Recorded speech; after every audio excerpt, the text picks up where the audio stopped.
Hey guys, how's it going? And happy Friday. I hope you all are doing good. Well, these two political parties, I laugh. And to be funny, except for it's actually quite sad. The Republicans and the Democrats, and as we've talked about on this channel quite a bit when it came to the so called compromise that we're supposed to be excited about with the free tax stamps, became obvious for those of you watching this channel that I'm getting a little bit disillusioned to these parties. And I've also come to the conclusion that I think in many cases, not all, but in most cases, these Republican politicians just take the two-way vote for granted. What do you all think about that? Let me know for all of you who are live, and definitely a big shout out to the replay crew. Let me know in the comments if you're watching this later. I think they're taking us for granted. I'm kind of getting sick and tired of it because in my state of Michigan, it appears it's no different. Now, I will say this because it is important. There are some two-way defending representatives who are Republicans in Michigan. Some of them who really deeply do care about the two-way and are just as pissed off as you and I. But when it comes to the leadership, when it comes to the machine, the hierarchy, the committee chairs in some cases, and in the case of Michigan, the gun control supporting Speaker of the House, Matt Hall, who literally voted for gun control in the last session, I'm getting sick and tired of them thinking that, gun owners, Second Amendment supporters, that we're just going to vote for a Republican just because, we have to, because it's less worse than the Democrat and stuff. And while it may be less worse, and that is true, I mean, obviously it's less worse in many cases, except for when it's not, except for when sometimes the Republicans take the same exact votes as the Democrats do. But here's the thing, though. We don't live in a country where our Second Amendment says the right to keep and bear arms shall not be infringed, just not quite so much. No, the Second Amendment doesn't say that at all, actually. The Second Amendment doesn't say, well, shall not be infringed as long as it's not as bad as what the Democrats want to do. No. A well-regulated militia being necessary to the security of a free state. The right of the people to keep and bear arms shall not be infringed. And that's literally all I want. All I want is to live in a country that actually follows the supreme law of the land. And I want to be an American if being an American actually means that we do have a constitution and that the Constitution is the supreme law of the land. It is the rule of law. And I do agree with rule of law as long as it's the actual legitimate rule of law, the United States Constitution. The first times it was amended with the Bill of Rights. And I'm a little bit late for this live stream tonight, so I appreciate all of your patience who, waited. I'm about 20 minutes late, but it's part of the reason is I got a phone call from a Michigan representative, actually. And I'm going to talk to you guys about that in just 1 second. And after I'm done ranting about how frustrated I am with the Republican-controlled Michigan House of Representatives and the Republicans in Congress and the Senate and all of this, then I am going to get into some viewer Q&A so we can talk about some other stuff. But before we do, I want to thank all of you for the many ways you help support the channel. Thank you to my YouTube channel members, which I will be looking when I open up the Q&A part in a few minutes, to you guys. And as always, those of you who leave super chats, which I will definitely read, and it's a way you guys can fund the channel. There's no ad reads tonight at all. This is sponsored by all of you, so I appreciate all of you who are continual channel sponsors, as well as whoever would like to leave a super chat tonight. And thank you to my Patreon supporters. I appreciate you. And my local supporters. Now, Locals is a different site, censorship free. Make sure you're checking it out, because the only silver lining with all of this right now is, there's great deals on stuff that a lot of you like. And I post a lot of that on Locals as well as on X. And we do bonus live streams over on Locals as well. So if you can help keep the channel going by being a supporter there, I appreciate it. If not, join for free for your own sake. Now,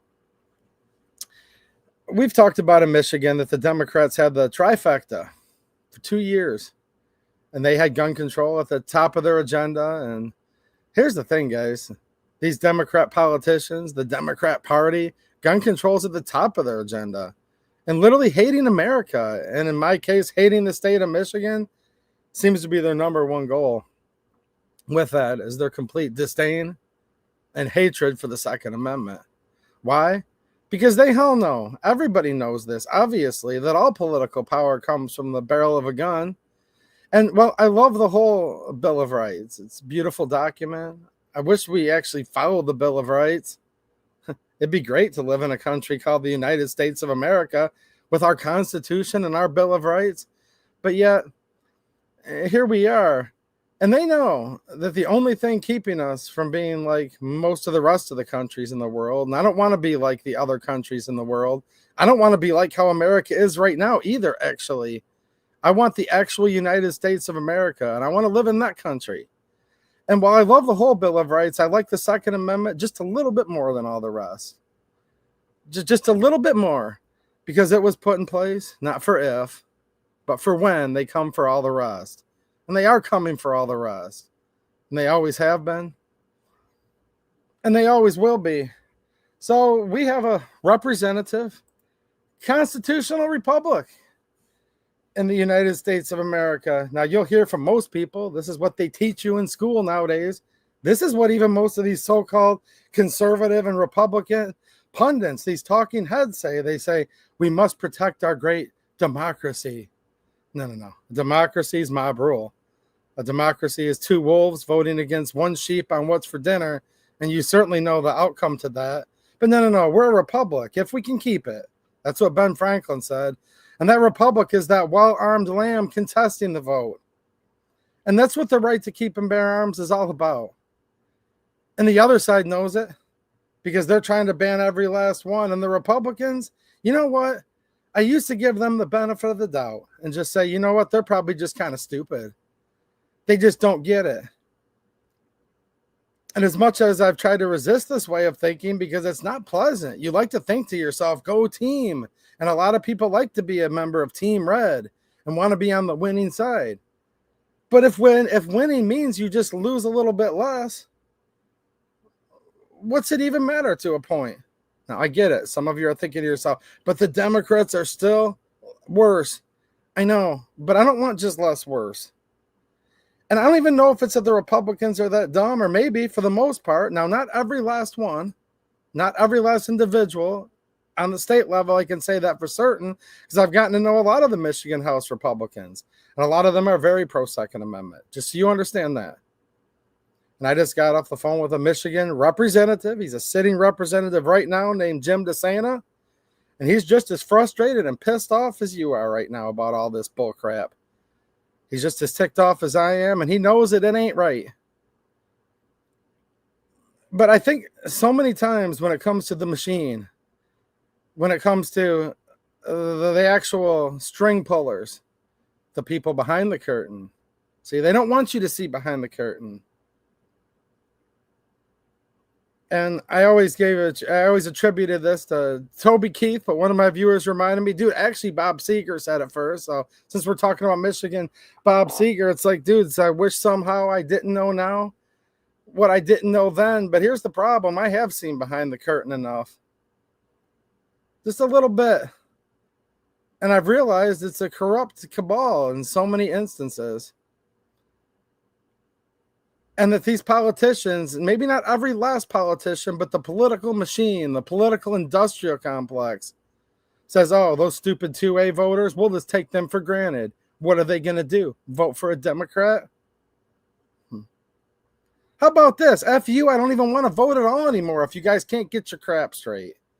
That's my message to Lansing. That's my message to Washington, D.C. That's my message to all of them. Taking me for granted? Well, fine. How about I just take for granted that we actually have a Second Amendment? See, I should be allowed as an American citizen just to sit back and say, you know what? I don't have a care in the world about guns. I don't have a care in the world about gun rights, about the right to keep and bear arms, because in the United States of America, as the Declaration of Independence so eloquently says, and I've realized a lot of my viewers hate the Declaration of Independence. And that's fine. I don't care. I lost more subs on that video after I called it out in my last live stream Just a little FYI. But that's okay. Because the whole idea of this country wasn't even very popular. Because it was actually far less than 3% of the colonists that decided to uprise and revolt. And then as they started winning, more people joined on. So it's called 3%. Started the American Revolution. It's actually called, it was less than 1% at first, just so you understand that. Yeah, I am diehard about the Second Amendment. Obviously, because I live in the United States of America, where it says the right to keep and bear arms shall not be infringed, and that's it. And as the Declaration of Independence so eloquently says, that to secure these rights, governments are instituted among men, deriving their just powers from the consent of the governed. It was talked about in the Federalist Papers as well, pre-Constitution and pre-Declaration, that the only reason why the government would be allowed to exist at all is to protect our natural God-given rights. That's it. All of this wokeness, all of this where we're spending millions of dollars on transmission studies overseas, women's gender studies in Afghanistan. No. Sick and tired of all these other countries. I don't give a crap about any of them, literally, except for America, which is where I live. And our country's a mess right now. And this state of Michigan's a mess. This state of Michigan's one of the worst states to live in. And this whole country fastly approaching, like as fast as it can. So we have elections. We have elections, and elections are supposed to matter.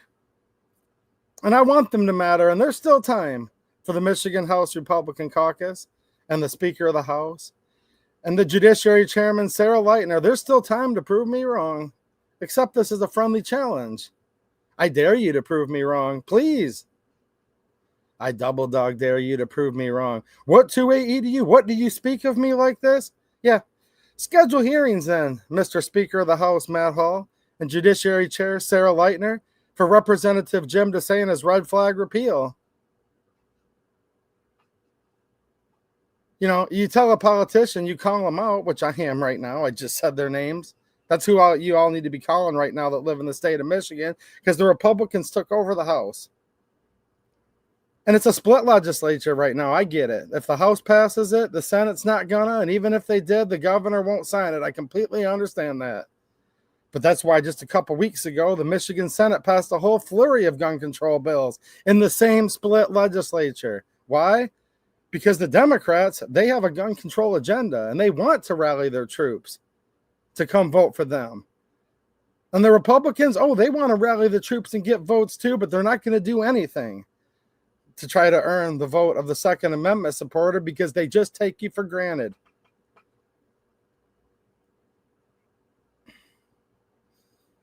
I had a phone call come in around 9:35 p.m. tonight.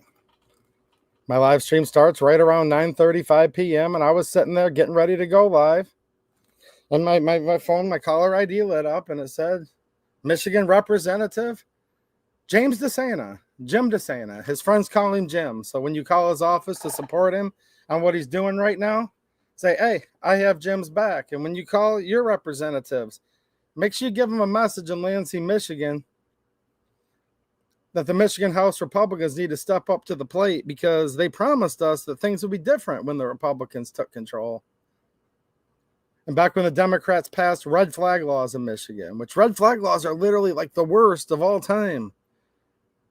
They not only violate the Second Amendment, obviously, but they violate nearly half of the Bill of Rights and the 14th Amendment. And you literally couldn't even have a red flag law in a state that was in the country of the United States of America, but they did.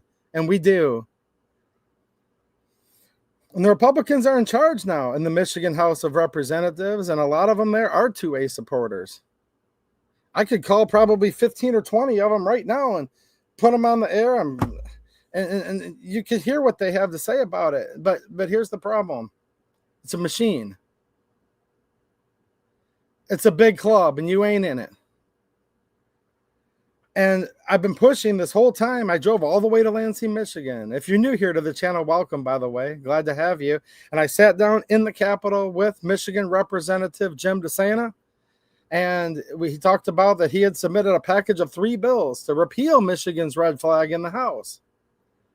Now, that's an important messaging. That's an important thing to see. Like, okay, am I going to be excited to go out and get all my friends to go out and vote in these next elections or not? Because if it's the same old crap, if it's the same old, I'm sorry, but look, I'm disenchanted right now about all of this. Why the heck would I even bother to get my carcass out of the seat and stand up and walk to the truck and go drive there to vote? Now, I work hard all day. I was just out mowing lawns and weed whacking today, and I have a lot more to do tomorrow, and I was power washing all day yesterday. But why would I even be motivated to go out there and do anything? Why would I even yawn and go, election day, I guess, if none of it matters? See, when the Democrats passed the red flag laws 2 years ago, they didn't have a fair committee hearing. Committee Chairman Kelly Breen had a hearing where one of the main expert witnesses giving testimony, Dr. John Lott, flew in from all the way across the country to testify. He was rudely interrupted, given very little time. Like 2 or 3 people total that were on the Pro 2A side got to testify. Everyone else was just summarily dismissed, cut off, interrupted, even berated by Democrats. Dude, it's a tough go to go in there as a Pro 2A in front of a Democrat-controlled legislature. These are not so nice people, and that's me putting it very politely. To say they're simply not nice is 2A EDU, people say, you're too hardcore. But then as soon as that happens, someone says you're too nice, and I'll admit I'm being too nice. These are not very polite people. These are not people fit for a civilized society, the way they act. And in my opinion, many of these people are completely mentally deranged. Well, now the Republicans have it in the Michigan House of Representatives, and all we've been asking for, and I've been being very, very patient, very patient. 2A EDU, you're being too patient. Yeah, I know, but I'm calling these people out more than anybody else. There ain't nobody else calling them out right now. But we are here. I want a fair committee hearing in the Michigan House of Representatives Judiciary Committee. The chair is Sarah Leitner. Make sure you're calling her office frequently, making it known that, look, we want a fair committee hearing on Representative Jim Desana's red flag repeal bills. That's the first step. To where our side can actually come in and actually testify and actually be heard by our duly elected or elected otherwise, however the heck it actually works anymore, because I have questions about how that works too, by the way. But so we can actually be heard by our representatives, and we can actually have some form of a representative government. No, instead, what are they doing right now? Well, the Democrats are sitting there. They're tying up the whole budget process. They're not going to let a budget bill pass until the last day of September at 11:59 p.m. That's what I'm understanding from talking to people in Lansing. In the meantime, the Republicans in the House are just passing bills about tiddlywinks. They're passing the Sky's Blue bill. I heard on the agenda, the big agenda coming up is, guess what? Since the Democrats are playing games with them, of course the Democrats are playing games. They're always playing games. They said, well, okay, here's what we're going to do. Just think about this for a second. They're like, we're going to really show that the Republicans are in charge of the House now. And they're really mustering up the confidence to do a bill that says we hereby proclaim the sky's blue in the state of Michigan. But then there has to be a couple disclaimers, except for when it's not, because sometimes it's gray and sometimes it's black, actually. And sometimes actually it looks like cotton candy, and those are beautiful sunsets, by the way. Sometimes it's like an orangey color. Sometimes it's like a pink and blue like swirl. It looks just like that big thing of cotton candy, if you remember at your county fair.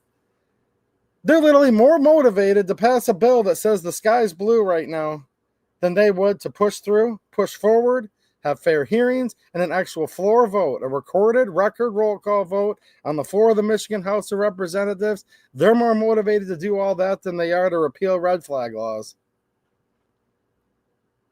Now, a lot of people have been asking very politely for a long time, and no one's asked more politely than me, and no one's been asking longer than me, and my friend Brendan Boudreaux from Great Lakes Gun Rights. We've done many an X post going back and forth, trying to get people involved. Make sure you're following 2A-EDU and Great Lakes Gun Rights on X. We've been raising public awareness for Representative Desana's bills this whole time. And they're like, so what we'll do is after we do the... Now, there's all these other bills to screw everybody over, too, that's always getting promulgated. But after we do the Sky's Blue bill, then guess what we'll do to really get these guys going? We'll do the Water's Wet bill. Oh, really? Look, everything's so backwards right now. Because just remember, truth is treason in the empire of lies. And don't forget that. They'll be teaching us water's dry. They will. The bill will say, we hereby do declare in the state of Michigan, water is no longer wet anymore. It's actually dry. And it's all in your mind when you think it's wet. The point is, the political machine, two sides of the same coin, two wings of the same bird. Just take the Second Amendment voter for granted if it's a Republican and a Democrat. They do every last thing they can to stand true and say, we will. Slowly but surely, sometimes faster than other times, ban every last gun there is and make people afraid to even exercise the right to keep and bear arms. So I was talking to Jim on the phone just a few minutes ago. And he says, well, you know what I've been doing? He says, with it being summer and it's hard for them to have enough members coming to caucus to truly get enough people to get these votes through. He said the other day he actually refused to show up. Why? Because he'd rather the whole thing just grind to a halt as long as they're still forgetting about the Second Amendment. Now, I thought to myself for a minute, I said, well, that's actually a good idea. Now, it's going to take more than just him. There was a couple members absent that day. So he was that pivotal person. By him not showing up, they ended up canceling session and didn't pass anything at all. And here's what I would encourage all of you that live in the state of Michigan. Here's what I'm asking you to do. If you think it's a good idea, because I want you to think for yourself, don't just listen to me, but at least I have a plan. At least I'm trying to figure something out here. And I do agree with Representative Jim Desana's plan. All we have to do is build a coalition of just 2 or 3 representatives in this whole state of Michigan that go to Lansing with one message and say, we are going to have a hearing and a recorded roll call vote, a record vote. Because see, here's the problem. If you don't have a record vote, then all these Republicans can just sit there and just get by with it and say, look, I'm a strong supporter of the Second Amendment. Well, if they don't have a recorded, it's called a record roll call vote with it up on the wall, it's on the House TV, then this channel and others can report on it while it's happening. So everyone can see it. Look, we've reported more than anybody what happens in the middle of the night, right? I don't know. That way we see the A's and nays. If every Republican is pro-Second Amendment like they claim they are, then yeah. We'll have red flag laws repealed in the Michigan House. And then the governor will veto it, and it'll actually make us realize, whoa, if enough of us show up to vote, then we get a pro-Second Amendment governor in there, then we can actually repeal. But right now, why would I go vote? I'll tell you right now, I have no reason to go vote unless or until the Michigan House Republicans can get that thing up for vote. And Jim said, dude, if we could just get a small coalition together that's refusing to go show up to vote on anything until they actually put this important gun control repeal, it's called repealing red flag laws, Representative Jim Desana's bills, that I think actually is kind of a good strategy. Screw the go along to get along. Sometimes somebody actually has to get in there and make a little noise because the squeaky wheel gets the grease. And you can sit there for a long time and just wait slowly but surely for that grease to finally migrate out of the bearings, and it starts to get a little squeaky. Or once in a while, you just have to walk up with a handful of old Black Beauty sandblasting sand. Shout out to all the mechanics and metal workers. If you know what it is, you know what it is. There's nothing more coarse and gritty. It's called Black Beauty. It's a black silica sand. Sometimes you just have to walk up and grab a handful of that and just open up the old hubcap and shove a handful of that in there. It's like, ooh, now things are grinding to a halt a little bit. Maybe we ought to get over there with and flush it all out, clean it out. Trust me. We need to flush out and clean out a lot of these swamp creatures in both Lansing, Michigan and Washington, D.C. Big time. Big time. But now it's making some noise. Okay? Now it's ground itself to a halt. Oh, the Second Amendment. That's right. Okay, what's the Second Amendment, they'll ask again? Well, I don't know, sir, but we better figure out what it is because we can't keep passing all of our other special interests. Just follow the money. Special interest, NGOs. I just repeated myself. These are special interests. These are special people. But you know what? You're not special because you just want to be left alone. You don't have a lot of money. You can't go in there and personally lobby these people 24/7. But trust me, the special people can, and they do. And since you're not special, they don't treat the Second Amendment as though it's special. I'm going to have Representative Jim Desana on as a guest soon on this live stream. We've been talking about it for a while. I think it's high time soon here. Maybe as early as next week, maybe the week after. And let him talk about it. Because we can't just keep sitting here. The status quo. And many times status quo becomes quid pro quo. And it's Washington, D.C., and it's the state of Michigan. And I know a lot of you don't even live in Michigan, but trust me, it's your states as well.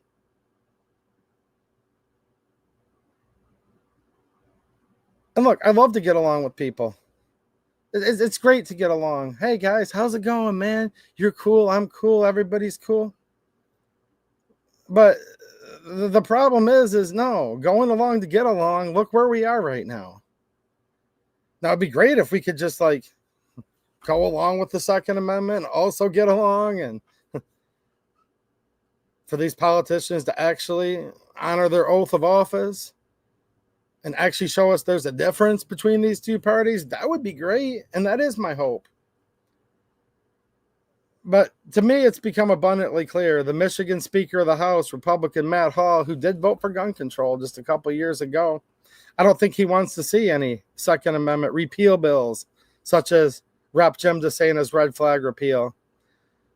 I can't come to any other conclusion right now, unfortunately, than he doesn't want to see any gun control repealed in Michigan.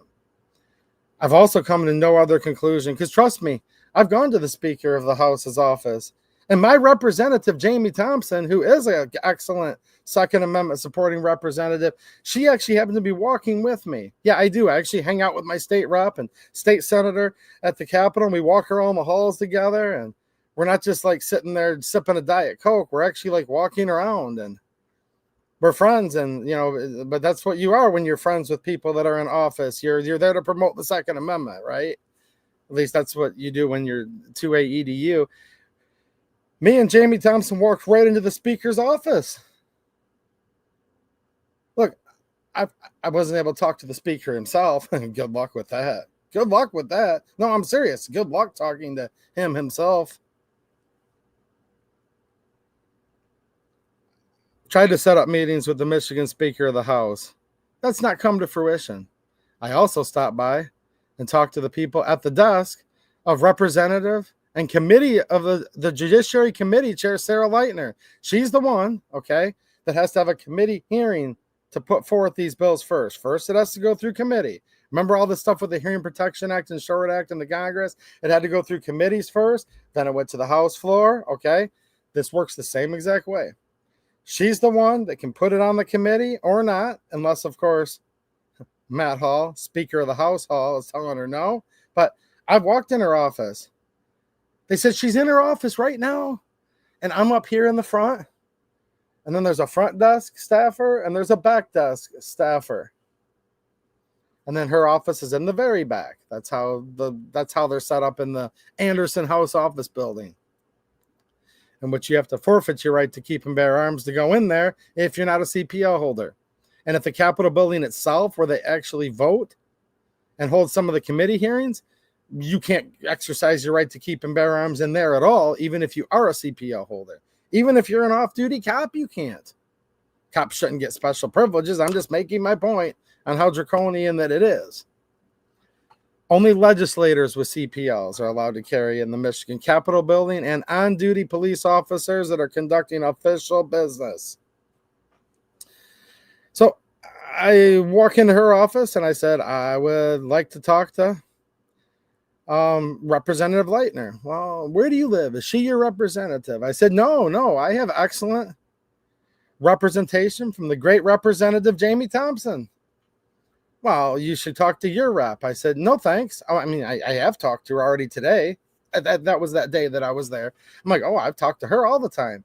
No, I want to talk to her in her capacity, Representative Leitner, in her capacity as the committee chair. Oh, okay, sir. Well, what about? I said, I want her to put forth Representative Jim Desana's red flag repeal bill package. I'd like to talk to her about that. Oh, well, she's back there right now, but she can't talk to you. I said, oh, okay. Now here's how shocked I was. I'm like, look how shocked I am. I mean, that was my face. That was my, no, I didn't do that. I said, well, I just like to talk to her right now, if that's okay. Oh, no, she's not available to talk to you right now, sir. I'm like, okay. The sky's blue. Whatever. No. I was actually disappointed, but I wasn't surprised. Disappointed, but surprised? Yeah, right. That's the problem, man. The more you learn, the less surprises you anymore. Virtually nothing surprises me, actually, and it's kind of sad. So I wrote down all my information, the name of the bills, phone number, email address. Well, that's been about 3 months ago. I'm still waiting for a call back or an email. I'm waiting even for a carrier pigeon to show up. If I hear a little tick, tick, tick, tick on the window, I see a pigeon out there and it's got a little scroll in its beak. I'm expecting it to be from Representative Sarah Leitner. Oh, I'm sitting here with a bated breath, actually, and I'm on the edge of my seat because I have a feeling any minute now, maybe I should just hold my breath and wait for her to get back to me. What do you guys think? Oh, come on, we're friends, aren't we? You want me to hold my breath that long? I don't think I'd be alive anymore. No, I haven't heard back from her.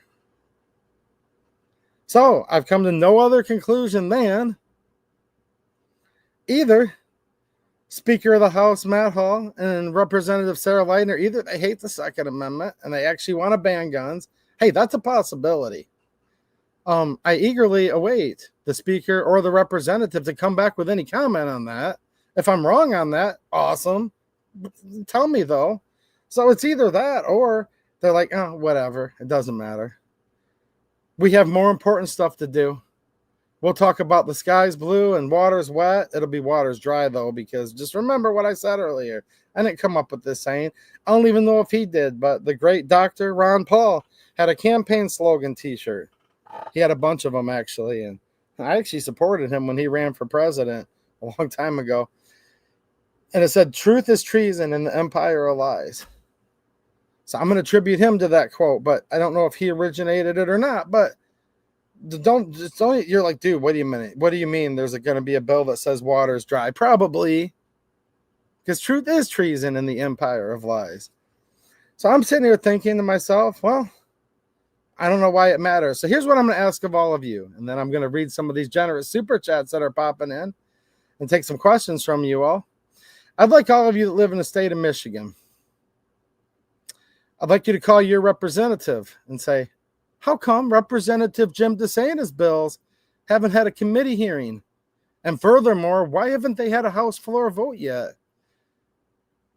And then if they can't just answer the question immediately, say, and I support them having a committee hearing, and I support red flag repeal having a House floor vote.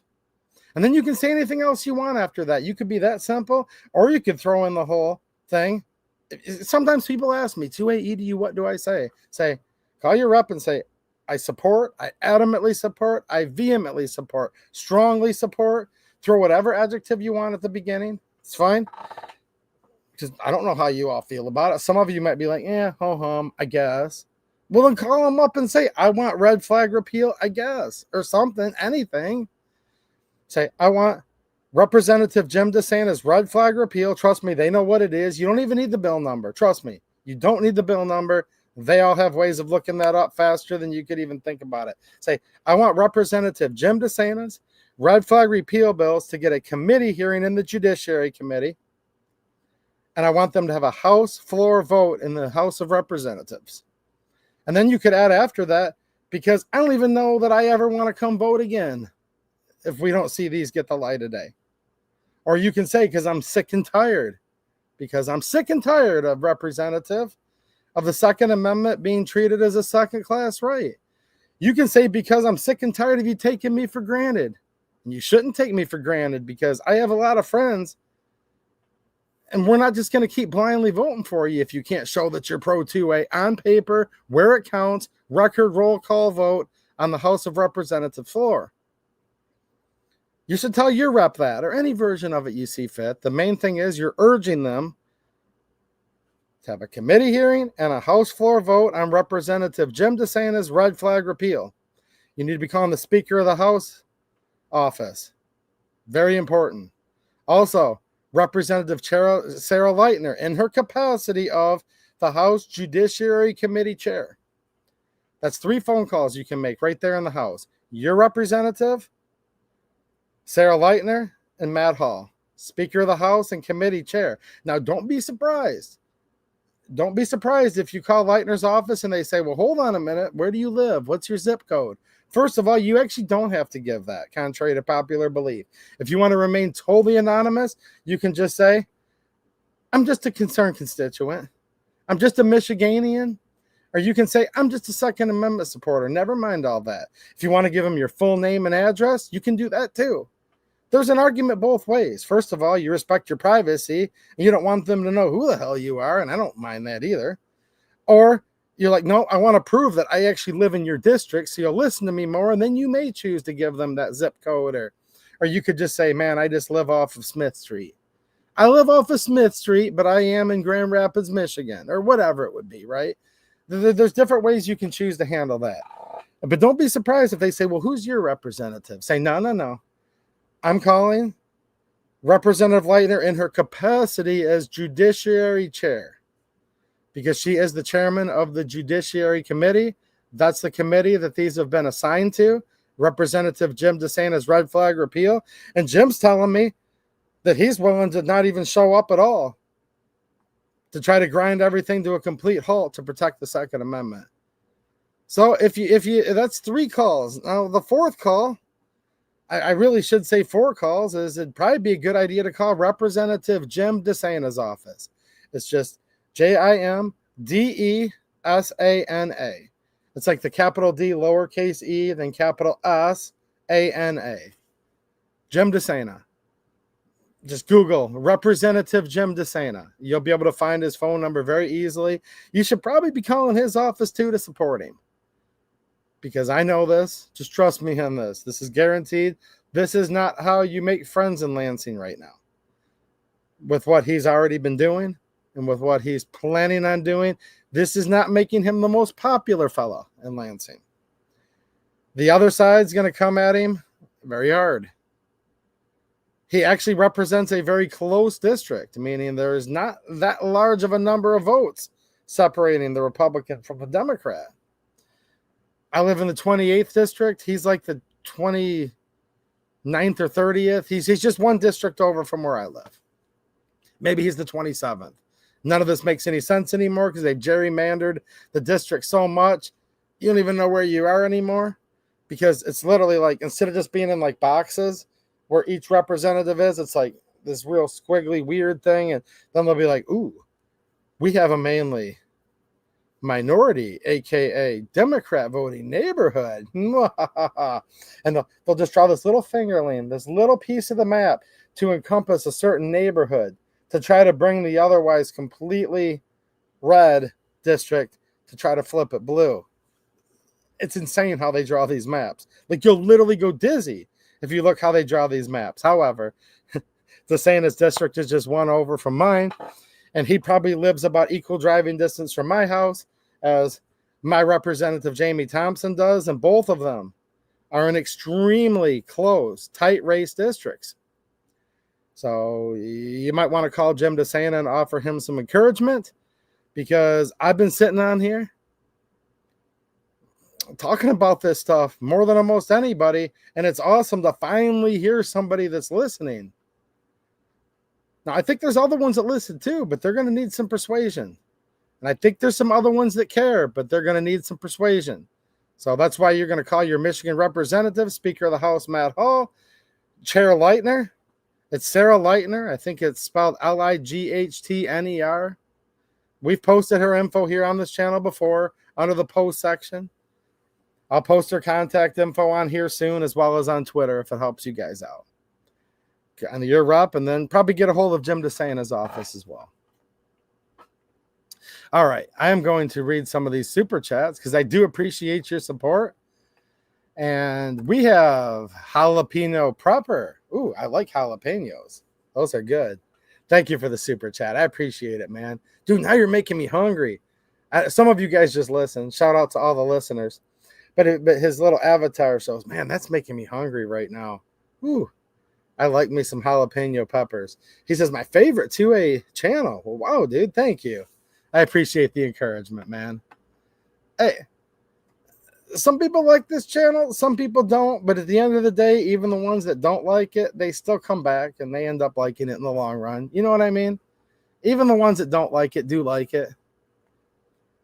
But I don't know if I've had anyone say I was their favorite channel for a while. I like this guy.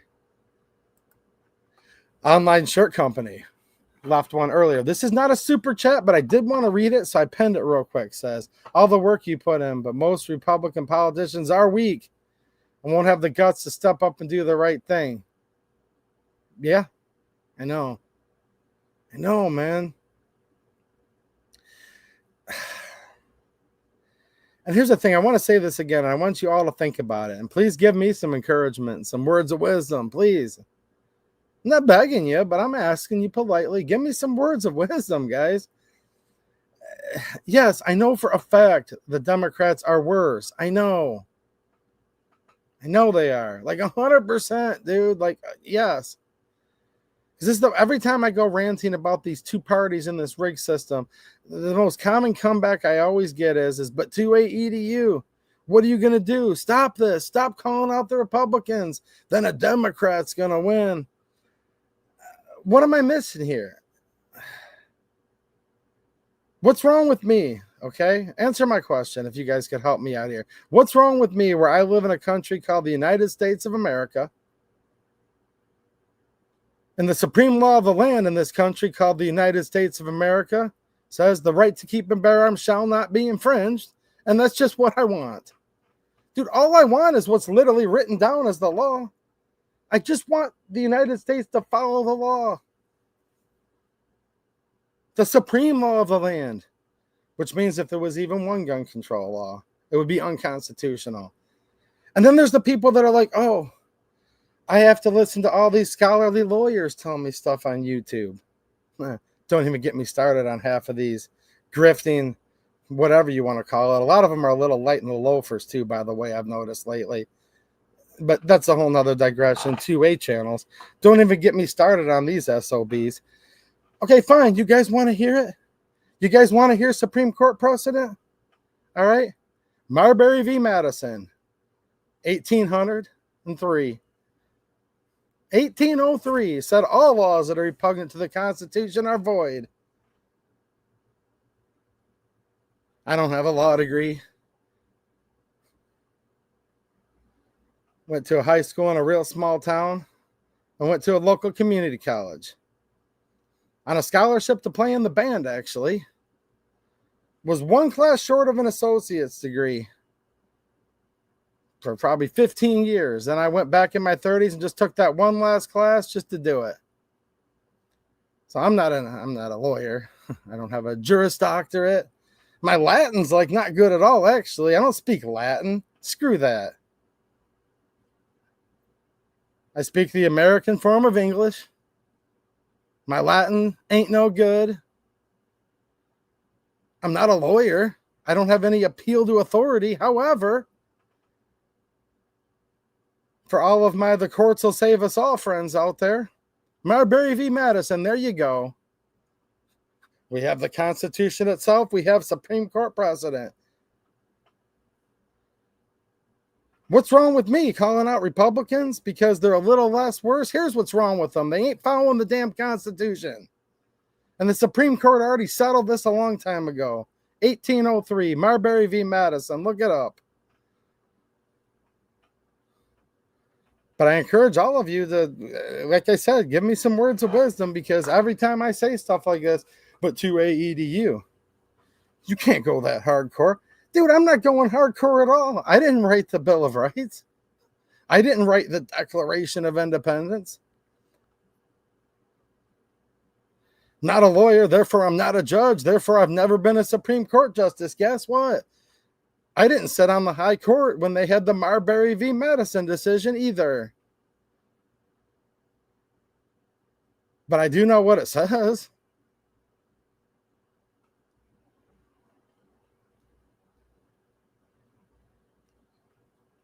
So no, I don't want the Democrat to win. But what the hell does it matter if Republicans win and don't act any different at the end of the day?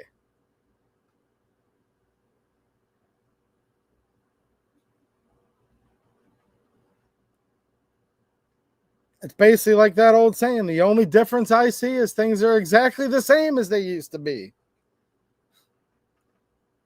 The more things change, the more they seem to stay the same, you know?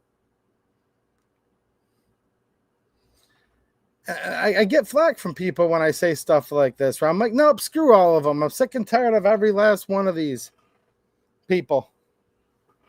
Now, there are some individual good people. Trust me, a person can be smart, but people are stupid. Think about that. A person's smart, but people are stupid. A politician can be good, but politics are corrupt. Politics are messed up. And if you wanted my advice, I think one of the worst possible things you could ever do is even be involved in politics, actually. Sometimes I wonder, how stupid am I actually trying to pay attention to politics? No, I can't stand politics. I'm not a Republican. I'm not a Democrat. I'm not even a libertarian. But I just want the Second Amendment to stand. And in the state of Michigan, Article 1, Section 6 to stand. Every person has the right to keep and bear arms in defense of himself and the state. That's what the Michigan Constitution says. If you don't believe me, go watch one of these lawyer channels and they'll tell you all about it. Oh, actually, they won't. In between the hello, this video is sponsored by blah, blah, blah. In between that and that, you might hear them talk about, no, actually, they'll never talk about the Michigan Constitution, actually. But that's okay. See, it's probably not okay, but it is okay, because who even cares anymore, really?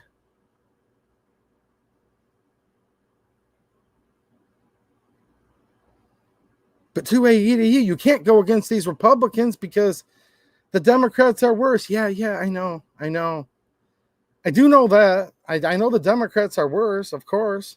Well, then tell me what the answer is. Sir, would you like to, could I offer you a shot of hemlock or a shot of arsenic? And you're sitting there thinking to yourself, well, geez, oh, Pete. But I want to go to heaven, but I don't necessarily want to go right now. What's my third option? No. We're giving you a choice. You have freedom of choice. In front of you are 2 shots, and you must drink one of them, no matter what. Dude, you're leaving me no choice here. No, you have a choice. You can drink that 1 fluid ounce of hemlock, or you can drink that 1 fluid ounce of arsenic. And you're like, whoa. Okay, so I guess in this day and age, you get on there as quick as you could, and you'd start Googling, or you'd ask Grok or some kind of AI. AI, don't even get me started on that. Huh. Maybe it'll replace politicians. Maybe it's a good thing. I don't know. And you're like, which one's worse? Is arsenic worse or is hemlock worse? It looks like hemlock is a little bit more of a brutal. Okay. I'll take the arsenic, please. Give me a break. How about push the table over and throw them both on the ground and just let them freaking have it? I mean, the founding fathers basically decided it was better to die on their feet than to live crawling around on their knees. That they would definitely take a dangerous freedom over a perfectly safe servitude. And that's kind of where I'm at, euphemistically. It's like, no, you know what? Y'all can get your act together or screw all y'all.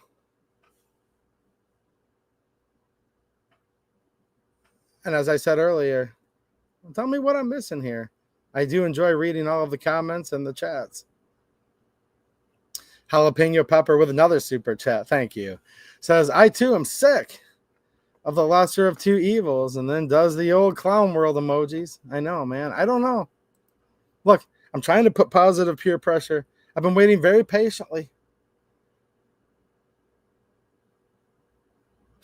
Now, the Speaker of the House probably doesn't watch channels like this. For some reason, if I had to guess, this channel probably isn't the Speaker of the House's cup of tea. But you guys all heard me. I literally addressed. I said, Mr. Speaker, if you're watching this video, please prove me wrong. I double dog dare you to prove me wrong. Like, please, let's go. Let's get this stuff. Committee hearing to the House floor. Let's do it. This 2AE to you guys wrong. Don't listen to a word he says. And to prove it, this is now scheduling committee tomorrow, and the vote's a day later, a week later. Great, please.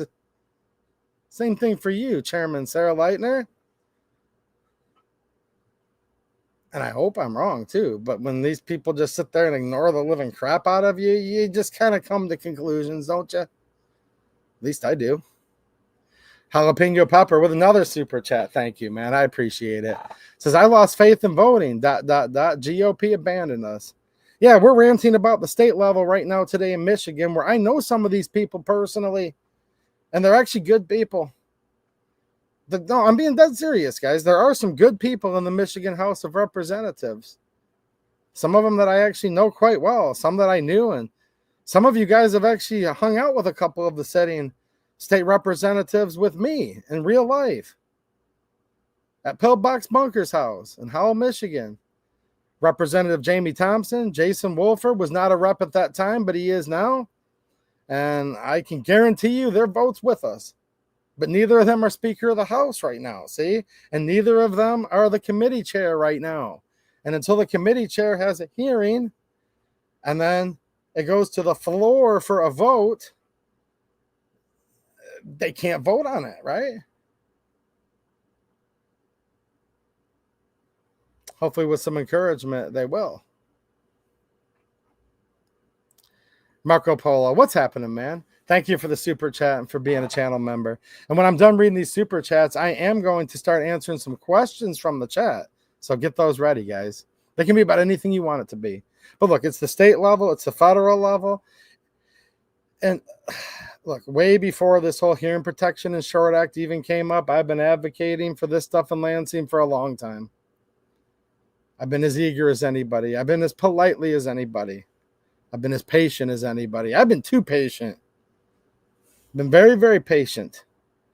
But after seeing all this stuff, this house of cards fall in DC, it just reminds me, you know what? This is going on the state level too. At least it appears it does. I hope I'm wrong. Marco Polo, thank you, man. I appreciate you. He says, Second Amendment supporters have been left behind. You're right, man. You're right. Dude, that's an old school shirt that he's wearing there in that picture. There was only a few of those ever made, man. If you look at his avatar. We shouldn't be left behind anymore. The Second Amendment is not a second-class right. Coin Hoarder, what's happening, Coin Hoarder?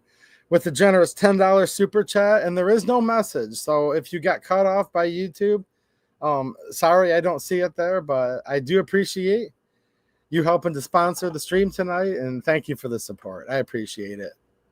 Kurt24, wow, what's happening, Kurt? How you doing, man? You're going to be calling, right, Kurt? I mean, I shouldn't have to ask you. I'm just asking you to motivate everyone else.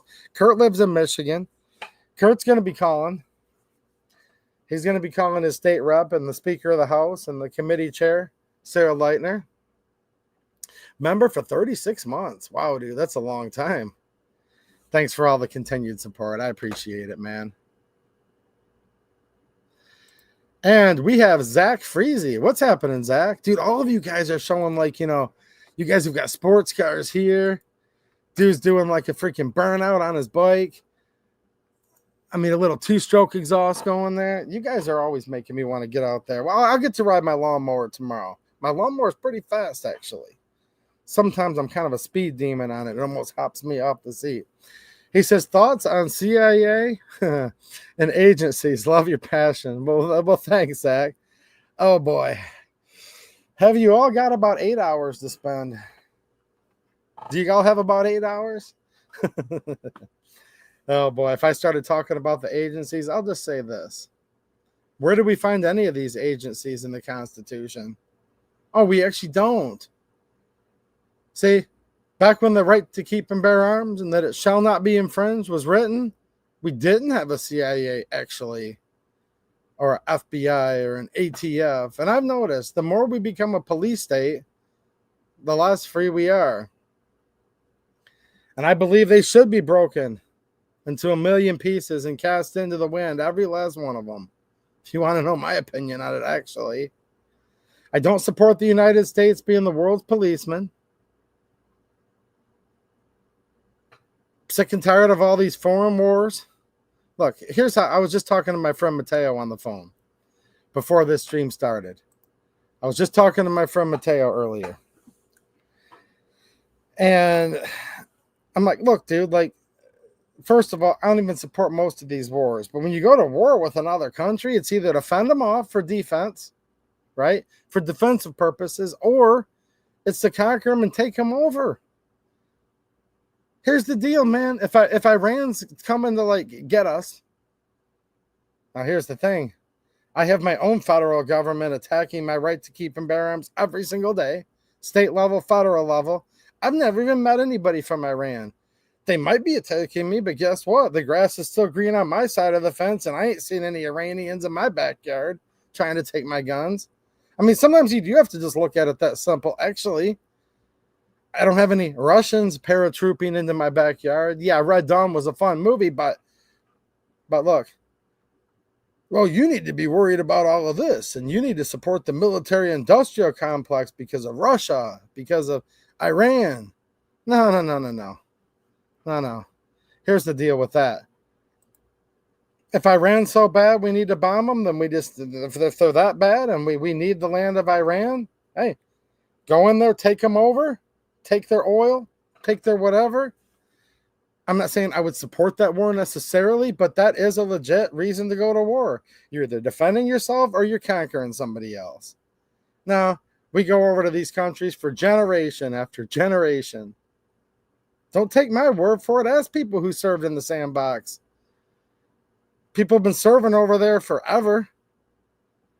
We were talking about, well, this person we know served at this course. We're like, well, we'll just call it GWAT, Global War on Terror, because there's been so many renditions of it over there for so long now. We're now on like the third generation in a row that's still over there fighting this, whatever you even want to call it anymore. It's a war. It's a peacekeeping mission. For what? To be teaching them gender studies? To go in there and tell them that they have to have so many women appointed to their local city councils? I mean, this stuff's just gotten preposterous. And the CIA, since you mentioned them, they're over there stirring the pot on all of this. And yeah, the dog does wag its own tail sometimes. except for when it doesn't and the tail actually wags the dog. And don't take my word for this either. Look at Dwight D. Eisenhower. General. Right? Had the rank of general. Not brigadier general. Not major general. Not lieutenant general. General. Highest top brass that you can be, quite frankly, in the United States Armed Services. President of the United States, and in his farewell address, he warned us of the military-industrial complex. The CIA is the military-industrial complex. And by the way, for those of you who are like, well, 2A Edu, where do you get all this where you reject the two-party system? Well, here's the thing. I didn't come up with that either, actually. Now, I do have my own individual, sincerely held beliefs on the topic, but go read George Washington, General George Washington, who would become President George Washington. There were no term limit laws back when he served. He decided to step down and said, no, this is enough. And then he lambasted the political parties, actually.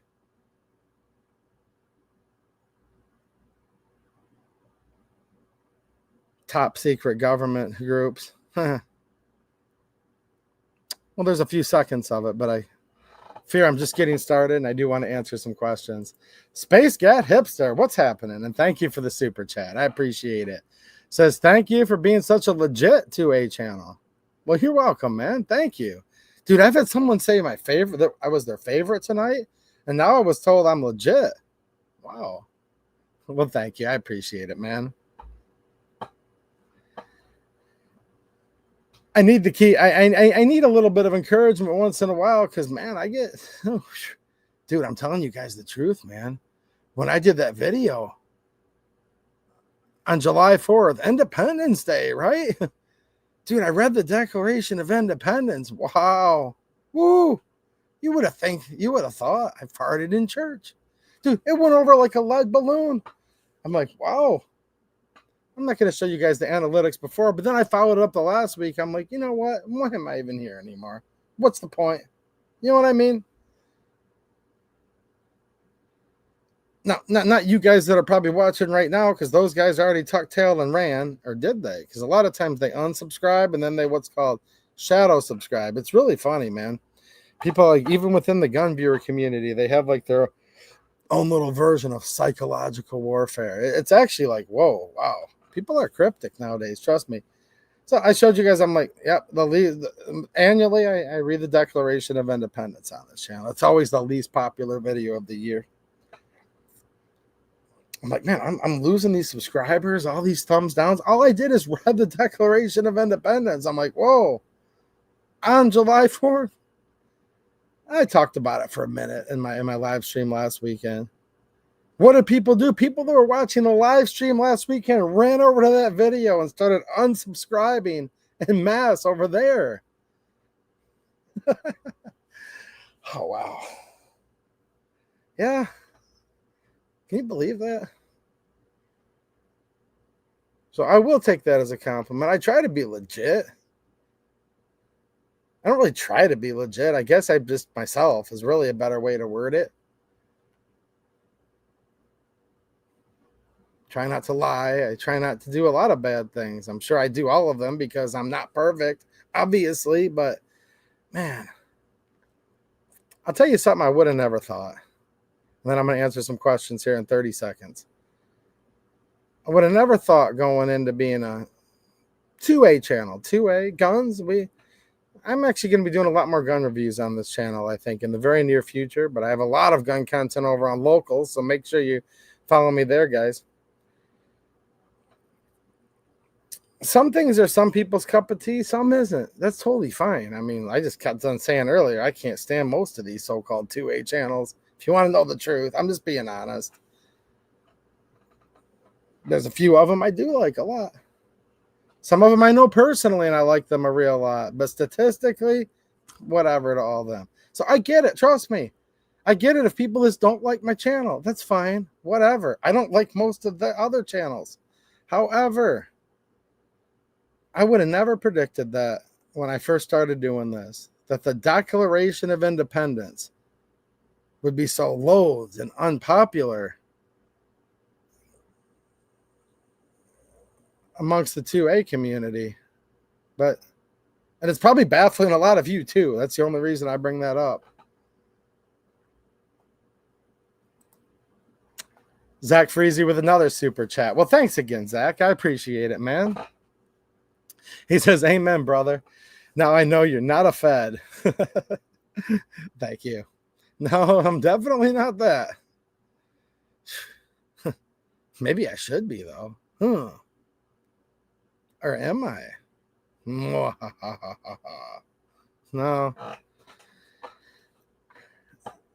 Not a Fed. And the federal government is supposed to be teeny. I mean, that's what the 10th Amendment says. The powers that are not very, very specifically written down in the Constitution for the federal government are to the states and then ultimately to we the people. Our federal government is supposed to be about this big. And it was supposed to be funded by tariffs. Tariffs and duties. That's what the founding fathers came up with. Coin Hoarder with another super chat. Well, thank you, Coin Hoarder. I appreciate some more support tonight. Says, our rights have been up for bid for a long time. Yeah. Unfortunately, you're correct. Actually. Yeah. They've been up for bid. I guess the problem is most Second Amendment supporters don't have a lot of money, right? But here's the thing. Though. We need money to make the world go around. This channel needs a little bit of money for it to physically be able to function. And that's why I appreciate all of you guys' generous support. But here's the problem. We talk about things like money, and we talk about things like power. Is it okay to have some power? Yeah, I don't know, actually, because power ultimately corrupts. And absolute power corrupts absolutely. And where money is literally needed to make your ends meet, where the rubber has to meet the road, and it costs money to buy tires and things, if you want to look at it euphemistically or literally. Like, these lights aren't free, this internet connection's not free. I don't have like a 2A supporting gas station. It's like, we'll fill up your truck to get to get back to the shop, or sometimes I'm not even at the shop and I come up here to do the video. So look, everything costs money. Unfortunately, money makes the world go around. However, if you look to the Bible, which I often do, I find a lot of wisdom there. The Bible says the love for money, that's the key part of this. The love of money is the root of all evil. We have been put up for bid. Clearly, there's evil. There's evil among us. There's evil representing us. There's evil in Washington, D.C. and Lansing and all around. And there's people that'll literally sell their own country for $1. There's people that'll kill people for $1. Little piece of biblical trivia before we go on to the Q&A. I'll ask you guys the first question, then I'll answer yours. How many pieces of silver was Jesus betrayed for? I mean, Jesus was literally sold off for blank pieces of silver. So it goes back to what I said earlier. The more things change, the more they just seem to say the same, don't they? Colin L with a super chat. What's happening, Colin? How you doing, man? Nice to see you. He says, that's just what a Fed would say. See, I nailed it.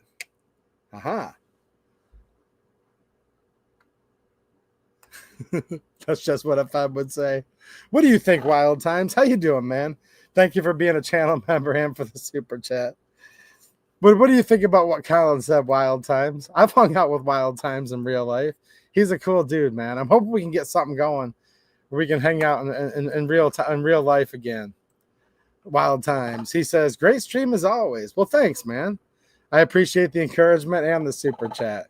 Do you think I'm a Fed? Huh? I mean, you got to make a joke about some of this stuff. Man. Wait, who is this? Wow. How you doing, man? It's been a long time. I hope you're doing good. Patrick, Pat Back Fellers with a super chat. Long-time channel supporter. First time in a long time. How you doing? He says, sorry, I've been gone for a while. And then he's just saying cheers with a couple frosty mugs to y'all Patriots. Well, nice to see you, dude. I hope maybe you just were like, you know, different stuff going on. I'd rather just watch other channels. Hopefully that's been the reason we haven't seen you. In other words, I hope there hasn't been anything wrong. And if there has been something wrong, I hope it gets better for you. You know?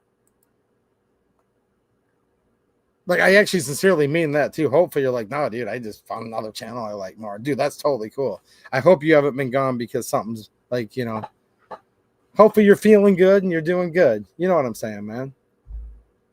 All right. Do you guys have any questions?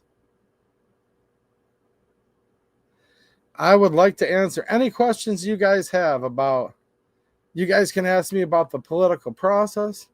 You can ask me about some ammo. You can ask me about guns. I will tell you this much right now. I'll tell you this much. There's one thing that you can be happy about if you're into actually buying stuff. Maybe you're into ammunition. Maybe you're into, I don't know, rifles, pistols. Dude, it just keeps getting cheaper. I'll tell you that much.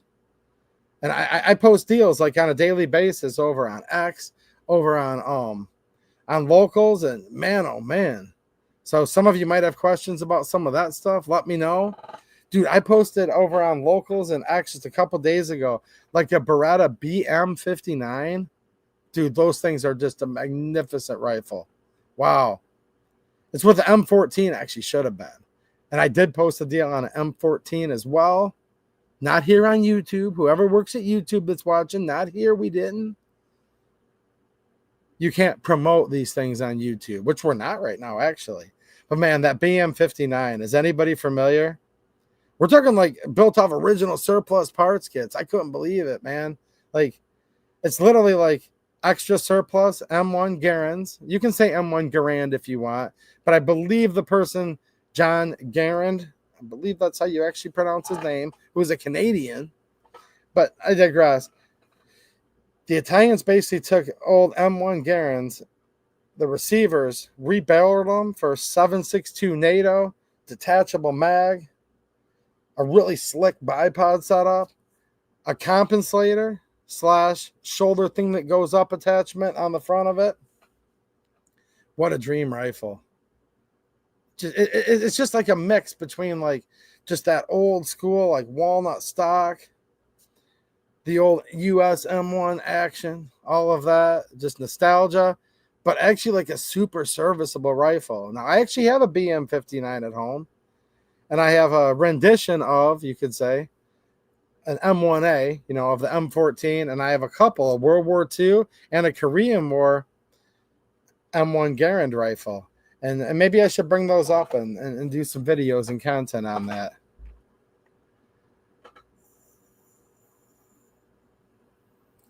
Oh, $1 ain't what it used to be. I know, man. I know. Trust me, I know. And it's hard, too, owning a small business like I do. You can't really raise your prices that much. A lot of people are suffering just as much as the next person is, but it just gets more expensive just to operate. It's more expensive just to be alive every day. They say the economy's getting better. I live in Michigan, guys, where we've had just the state's been run into the ground for a long time, especially in recent years, this governor. So maybe in other places throughout the country, things are already looking brighter with the economy. If it is, hats off to you. Awesome, man. In the state of Michigan, I don't notice the economy getting any better at all. Seems like it's a little bit worse. Seems like it's a little bit worse every time I look around. Okay, let me see here. I just want to see, make sure Patrick's been okay, and then I got some more super chats. Well, thank you, guys. Okay, hold on a minute. He says, been a while, brother. Just been busy. All right, sweet, dude. No, I totally get that. I just wanted to make sure, like, you're okay. But welcome back. I hope the chat's given Good old Pat back. A warm welcome. He's been a regular for a long time. Colin L. No, I know you're joking, dude. Thank you for another super chat. He goes, I'm joking, buddy. No, I know you are. Of course. Duh. Thank you. He's like, that's exactly what a Fed would say. Oh, no. Trust me. We're on a public forum. I give you guys the very abridged version of what I would like to say about Feds, but I like to keep this a very family-friendly channel. Very family-friendly. 2A Edu, what would you like to say about the Fed? Someone's asking. Cat got your tongue? No? Meow. Get over there, cat. No, there's no cat. No, the cat doesn't have my tongue. YouTube does, actually, though. There's strict rules on this site. Like, real strict. You have to navigate yourself. Gray Man, what's happening, dude? Nice to see you. Gray Man, longtime channel supporter. Channel member and a generous super chat. Thanks, man. He says, speaking of money, any thoughts on Grab-A-Gun, Pew? Yep, I'm very familiar with them. I've actually been affiliate of theirs for a long time. For more information, check out my locals, type of deal.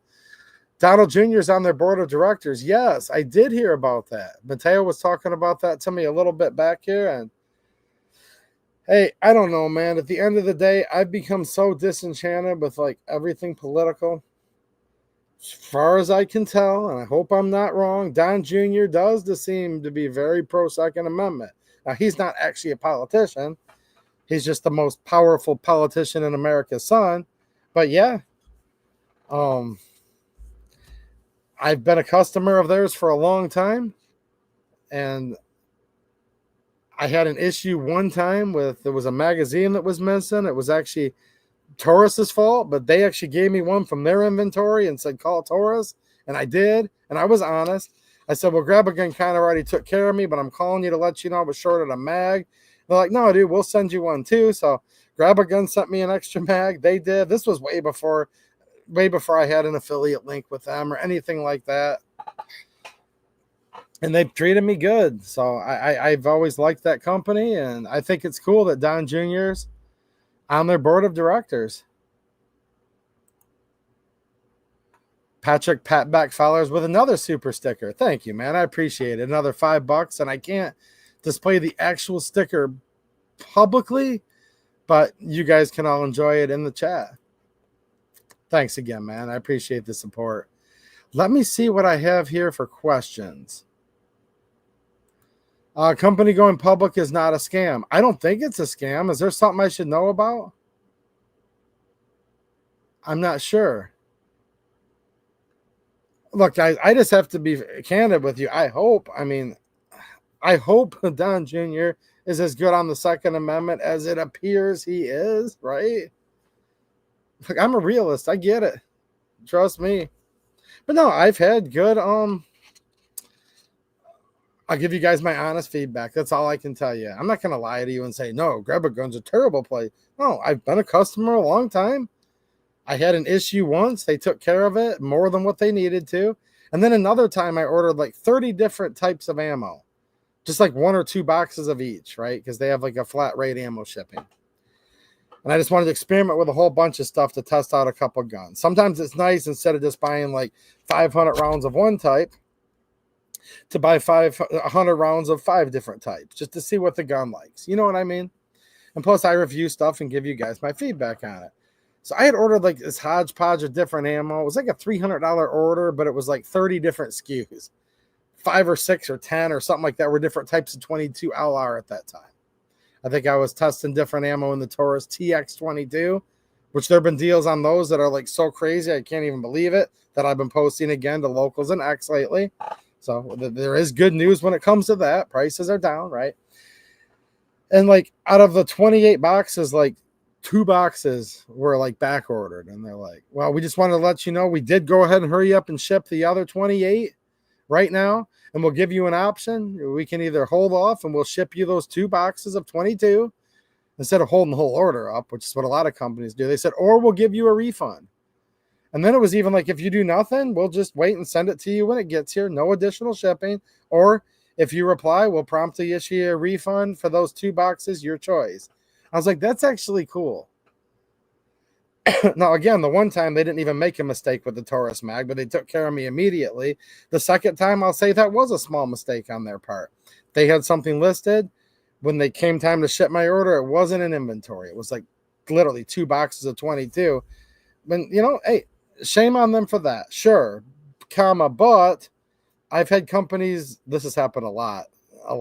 Like in the gun industry, this stuff happens more than you'd think.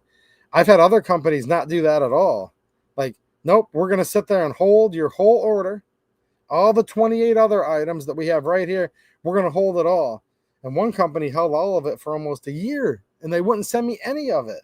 Grab a Gun was like, no, we'll just send you what we've got, and you can either just wait, and we'll send you the other 2. No extra shipping, like I said, when they get here, or we'll just prompt to give you a refund for those 2 boxes, and you can move on. In that case, I was like, dude, it's 2 boxes of 22, whatever. I'll get surprised by it later. And I just said nothing. And then I think it was like a week and a half later, they just showed up on their own. So, yeah, that's my experience. Okay. Harry Gremley. What's happening, Harry? Nice to see you, man. How you doing?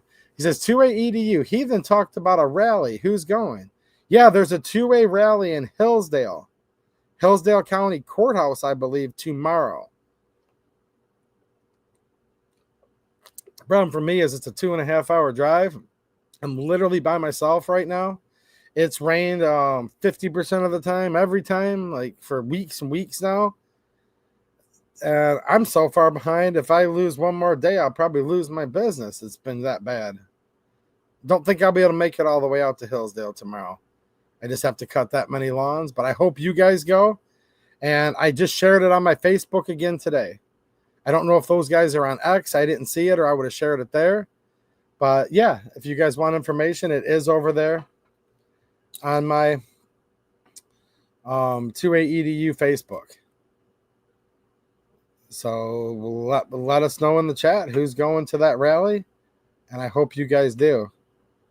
Unfortunately, probably not a lot of people will go. That's where it's kind of just like, the 2A movement's a little bit. Well, I ranted about that earlier, didn't I? Okay, let's see here. John Holtz. I'm reading everyone's chats right now just because we did surpass that 5 super chat goal by a lot tonight. And then I'm going to look for some members in here too that have questions. He says, my friend has been trying to figure out if FRTs are legal in Michigan or super safeties, and I told him you would know. Here's the complicated part with that, man, and this sucks. I hope you don't hate me for this answer, but we are on a public forum right now. I have my own personal beliefs on that topic, actually, and I do actually know the answer. However, the Michigan Attorney General has come out, and she says they are illegal. And she has a whole letter on the topic. So I hope you can understand this, please. I do actually know the answer. However, when the Attorney General is saying something, this is a public forum, and trust me, with the scrutiny that's on this channel, since I'm bashing every last one of these SOBs and I'm sick and tired of them all, I have to give you the online answer. I can't give legal advice. I'm not a lawyer, and I'm not your lawyer. And I wouldn't just take legal advice from any random lawyer either. But I hate that life has to be that way, but I just simply have to tell you this. I can't tell you whether they're legal or not. I can't give legal advice. And it shouldn't have to be that way, but there could, and I'm sure that's why you're asking and why your friend wants to know. Because it's like, you're probably thinking to yourself, of course they're legal in Michigan, duh. But then the Attorney General's come out. She has a letter on the topic. It's not an official AG's opinion, though, but she's part of a lawsuit, and it's just,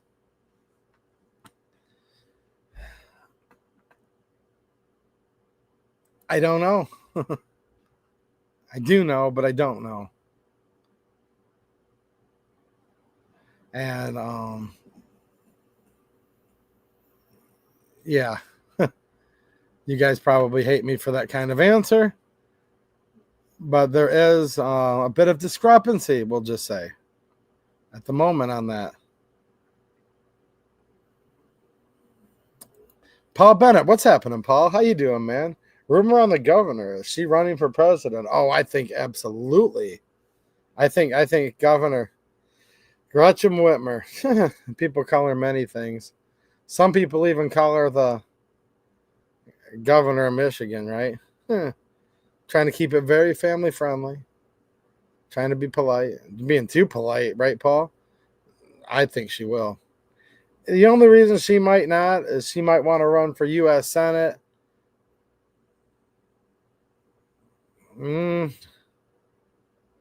I think she will. I know she's not done with politics, though. I will tell you that. What's up, Johnny Propane? Well, thank you for crossing your fingers for me or for whoever. Now, the thing is,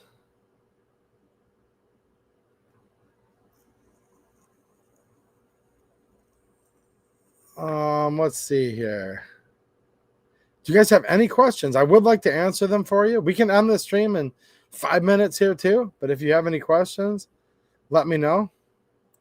Drew in Oregon says still working and flying now. Sun is still up here. Not here, it's not. Not here. Says still level 2 evacuation. We are packed up and ready, but hopefully are we going nowhere? Well, I hope you don't have to abandon either, dude. Well, God bless all of you out there. Level 2, are you talking about like a fire? Is there a fire? Oh, he said it right up here. Oh man, I know it's like that out west, right? I don't like hearing that. 1 mile away and winds are in our favor. Aircraft and helicopters are flying all day fighting the fire. Okay, and Johnny Propane's basically crossing his fingers for you all. Gotcha. Yeah, man, I hate hearing that. I hope you're okay, man. The thought of having to abandon your house and yeah. Wow.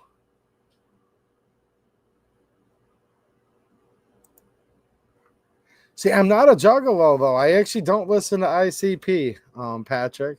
I really don't, man. And I do need to shave this off here soon because I was spraying sodium hypochlorite to wash a deck yesterday, and the gas mask does not seal very good. That's what sucks, man. I think probably what I'm going to go with for the best look. Maybe next time you guys see me, I'll just be supporting the mustache, actually.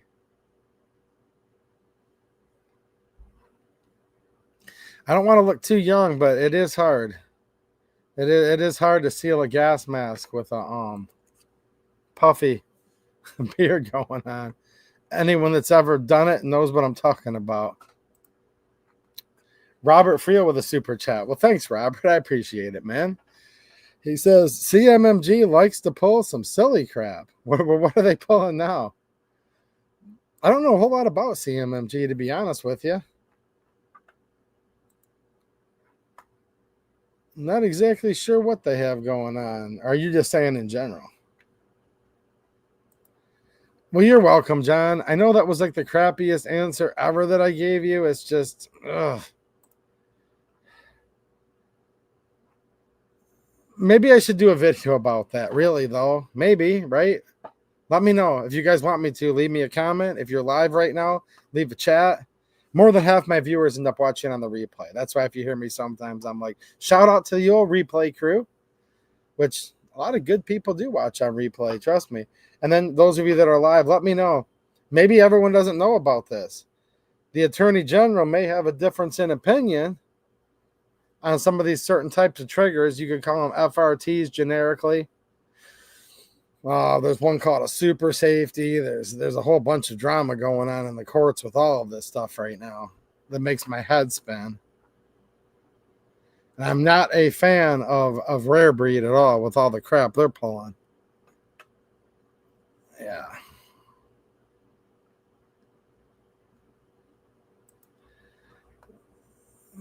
Drew says RDR going on Brumble with an R. Rhymes with fumble. Dude, if you even say the name of that site, whoo. One of the most common questions I get. You guys remember this. This happens once in a while. But two-way EDU, why aren't you on Frumble? And I'm like, oh, geez. No wonder the channel's not growing over there very well. You know what I mean?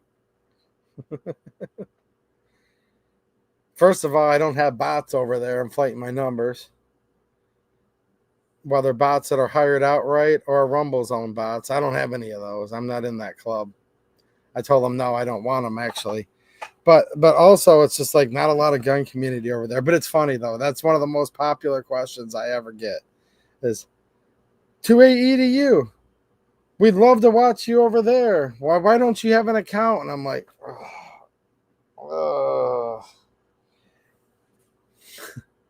as I stream over there week after week after week, and there's like nobody in the chat watching. Now, there's one or two people. Oh, I'm not saying you guys are nobody, but it's just one of those things. It's like, well,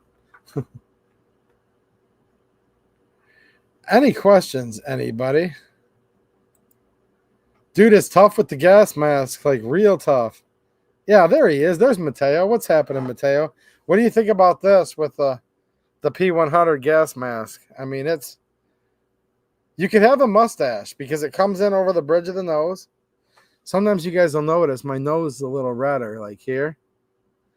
When I'm wearing it all day, it's not as bad right now, but when I did my stream last Friday, I had like a real red, like hot spot. That's because there's pressure from the mask right across the bridge of the old nose. It goes from like blocking 99.99% of the aerosol gases to probably takes it down to blocking like 50%, something like that. Yeah, God bless you, Drew. You and your family and your neighbors. What's up, DLD After Dark? How you doing, man? Geez, look what the cat dragged in. DLD After Dark. Never heard of her. What's happening, man? Long-time viewer of the channel. Long-time friend. Right? Oh, Drew in Oregon. Just got done subscribing to me over on that big green meanie, we call him sometimes. Dude, the ghost of Susan Wiki. Anybody ever heard of it? She was the CEO of YouTube. Then she died. We still deal with her ghost haunting this channel, and she's afraid of that channel that rhymes with fumble. So we just call him that big green meanie sometimes over here because, whoo, it just kind of like, it gets these people a little bit nervous over here on the old screw tubes. Right? What's happening, Anthony? Any questions? Chime in the chat. Don't bombard me with too many at once now or anything. Robert Frio with another super chat. Well, thanks, man. Oh, I know. You're talking about the topic I was talking about earlier. Okay, they do that. CMMG will list items they don't have in stock. I know. Ugh. I don't know that from CMMG personally, but I know what you're talking about. There's something about it, right? Now, if they tell you, hey, look, it's in back order, and you may want to get it ahead of time because when it hits, it's going to be hotter than a firecracker on the 4th of July. Okay, I gotcha. If you know going in, but it gets tough sometimes. So that's what you meant. Gotcha. Yeah.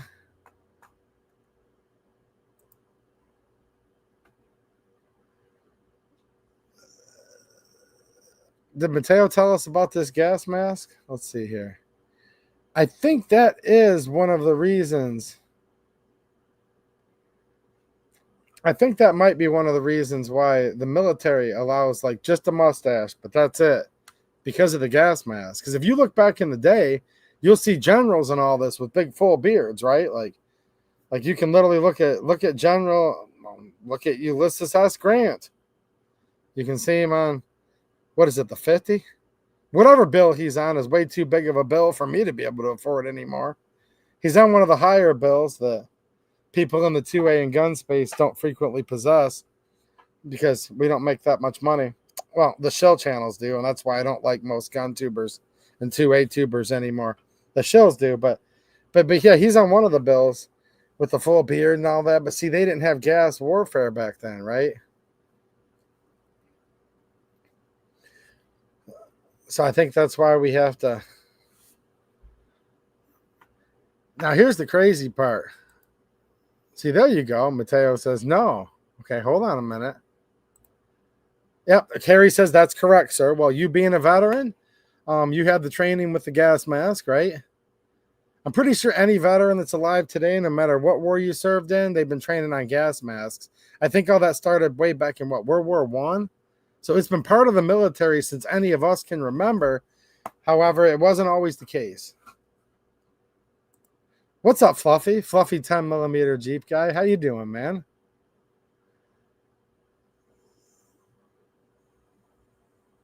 Ooh, the grief. Susan Wiki went after your channel, DLD. You've been a blonde, you know what, hair from being kicked off of YouTube several times, haven't you? It wasn't just this channel that used to have the old song and dance with Susan. I'm too ginger for a stash. Redheads don't wear the mustache well. Just go juggalo. I don't listen to rap music's my problem, though. What do you guys think? Since I have red hair, I couldn't sport just a mustache. Is that the way that works?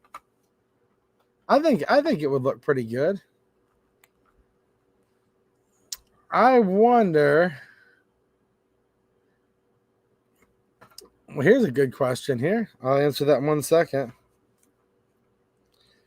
I wonder if the lovely Linda's still awake right now.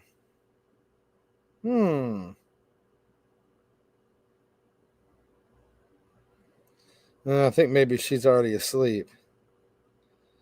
We'll ask her and see what she thinks.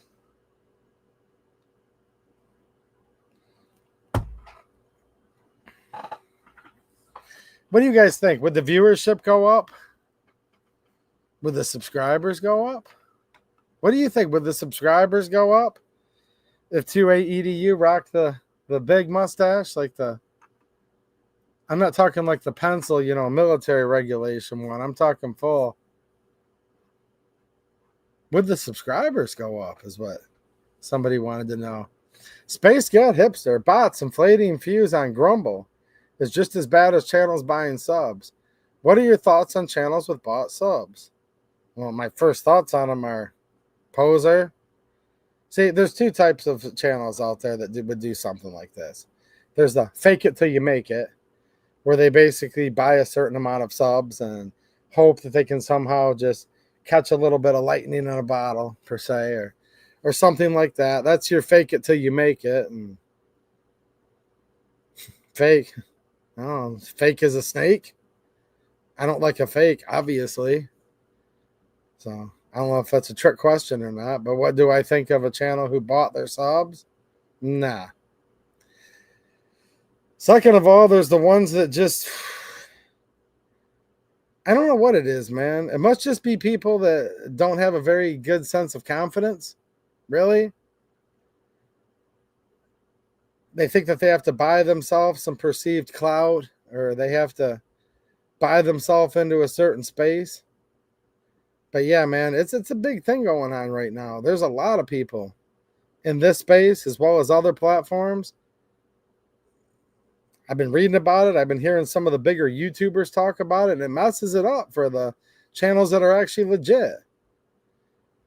Because say you did want to work with a company, because look, just because I said this podcast is sponsored by all of you, which is 100% truth, there's no ad read here. Dude, I don't mind. I don't like crony capitalism. Okay, I don't like that at all. I don't like this level of fascism / crony capitalism, military industrial complex. I reject. But just good old fashioned regular free market capitalism, I'm a fan of. So if a YouTuber wants to have a company sponsor their video, just to say nice things about them, I'm all for it. That's fine. Now, if you don't believe in it, if you know it's a bunch of crap, but you're telling your viewers it's good just to make money, then you're what's called a grifter. Then you're what's called literally a shill. Then you're a snake oil salesman, all the above. And we have plenty of those. We have a lot more of those than you'd even want to know. Even in the gun community. Trust me. 2A community, whatever. But just the internet generally. But then there's a guy that's legit that's like, well, maybe I wouldn't mind you sending me a demo just so I can try your gun out, because I just can't afford to buy them. All of my viewers want to know. And then the company will come back and say, well, last time we sent a gun to a channel that has even like, I think in this case, the channel had about 5, almost 6,000 more subscribers than me. And they were like, dude, we sent a channel out a gun that had whatever it was, 5K more subs than you. And like, they only pulled in like 100 views on their video. So it's a big deal, man. I don't know what to say about it. I don't know why people would do that, other than they lack confidence, or maybe they're a megalomaniac. I don't know, man. I don't know. But I think there are a lot that do it. And come to think of it, I've noticed a few channels lately where I'm like, yeah, right. It became blatantly obvious to me. They were buying subs for themselves. Yeah.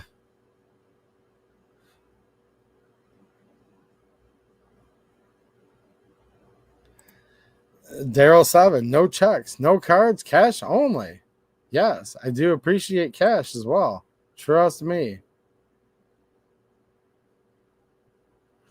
What have we got going on here? Let me see if there's any questions.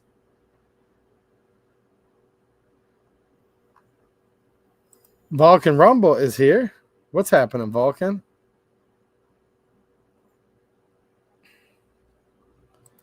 Lots of 50s for a day or two. No, I hear you, man.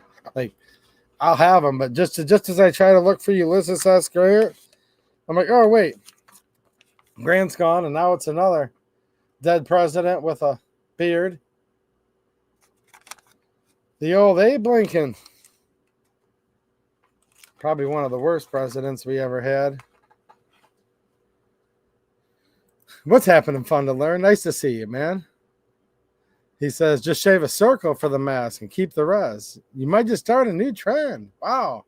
No, I tried a new trend in the 2A community by reading the Declaration of Independence. Didn't go very well for me.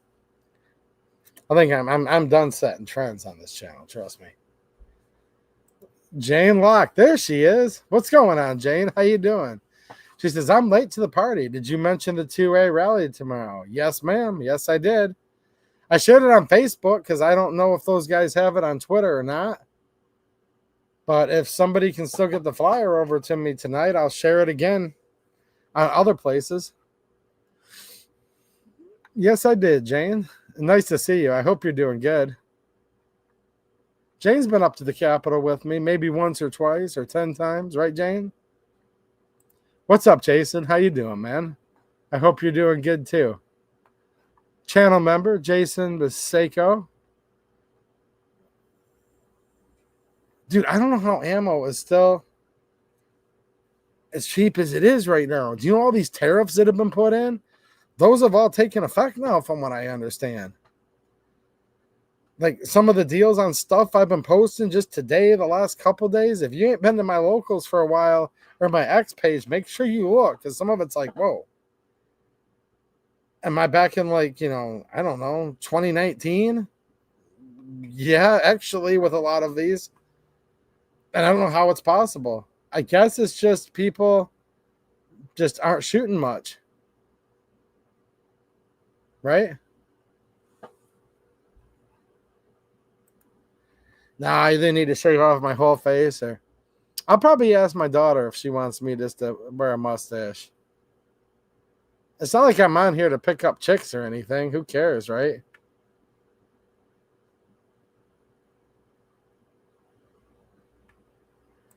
Fun to Learn. What's happening, dude? He says, I must admit, watching some of the other channels is like watching normal TV.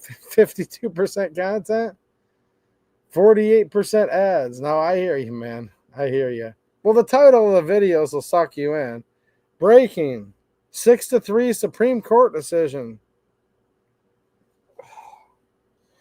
Gun control is over! Exclamation point with a big picture of the Supreme Court on fire. Clarence Thomas with lasers shooting out of his eyes. And then it'll say, breaking, new Supreme Court 6-3 decision. they're still talking about the Bruin decision for the first time every time for the past 4 years, right? You know what I mean? For the first time every time for 4 years. Ladies and gentlemen, we have breaking news. All gun control is over right now via a brand new breaking 6-3 to Supreme Court decision. Welcome, ladies and gentlemen. Today, I'm not even going to try to do the person's voice because, like I said, some of these are a bit, how do I word this very politely, Mateo? I always ask Mateo, how can I be more polite? Look, he's a Marine, right? He's like the least polite person you've ever met. Now, don't mistake him. He's actually a nice guy. If you guys didn't know it, our friend Mateo in the chat, he's actually a nice guy, but polite, useless pleasantries, no, not so much. He's actually like super gruff. And when he's being really nice with the tone of his voice, you might still think he wants to beat you up, and he probably does still want to beat you up, even though he really likes you and he's a really nice guy. So I don't know why I ask him. Why do I ask you that, Mateo? Mateo, how do I put this politely? I won't even try to use the voice to some of these guys because they're a little bit, shall we say, light in the loafers, in my opinion. There we go. I kept it very family friendly. But ladies and gentlemen, we have a breaking Supreme Court decision and a stunning new 6-3 decision. But wait, before we do, have you invested in gold lately? I've invested in gold. Look at all the gold they sent me. Now, before you put your portfolio together, I mean, blah, blah, blah, blah, blah, blah, blah, blah, blah, blah, blah. And then you listen to this 4-minute infomercial. The video's 6 minutes long. They're like, all right, back to the breaking Supreme Court decision. I'm like, dude, Supreme Court's in recess right now. I mean, dude, yesterday this same cat had a video saying breaking 6-3 Supreme Court decision. And now today there's another one? No. Supreme Court hears very few Second Amendment cases, actually. They're in recess. And then it's like, well, the Bruin decision, again, obviously. And it's like, oh, clickbait. Or don't you love the other videos? This state just passed what, question mark? That is literally the definition of clickbait. Like, jeez, oh, Pete.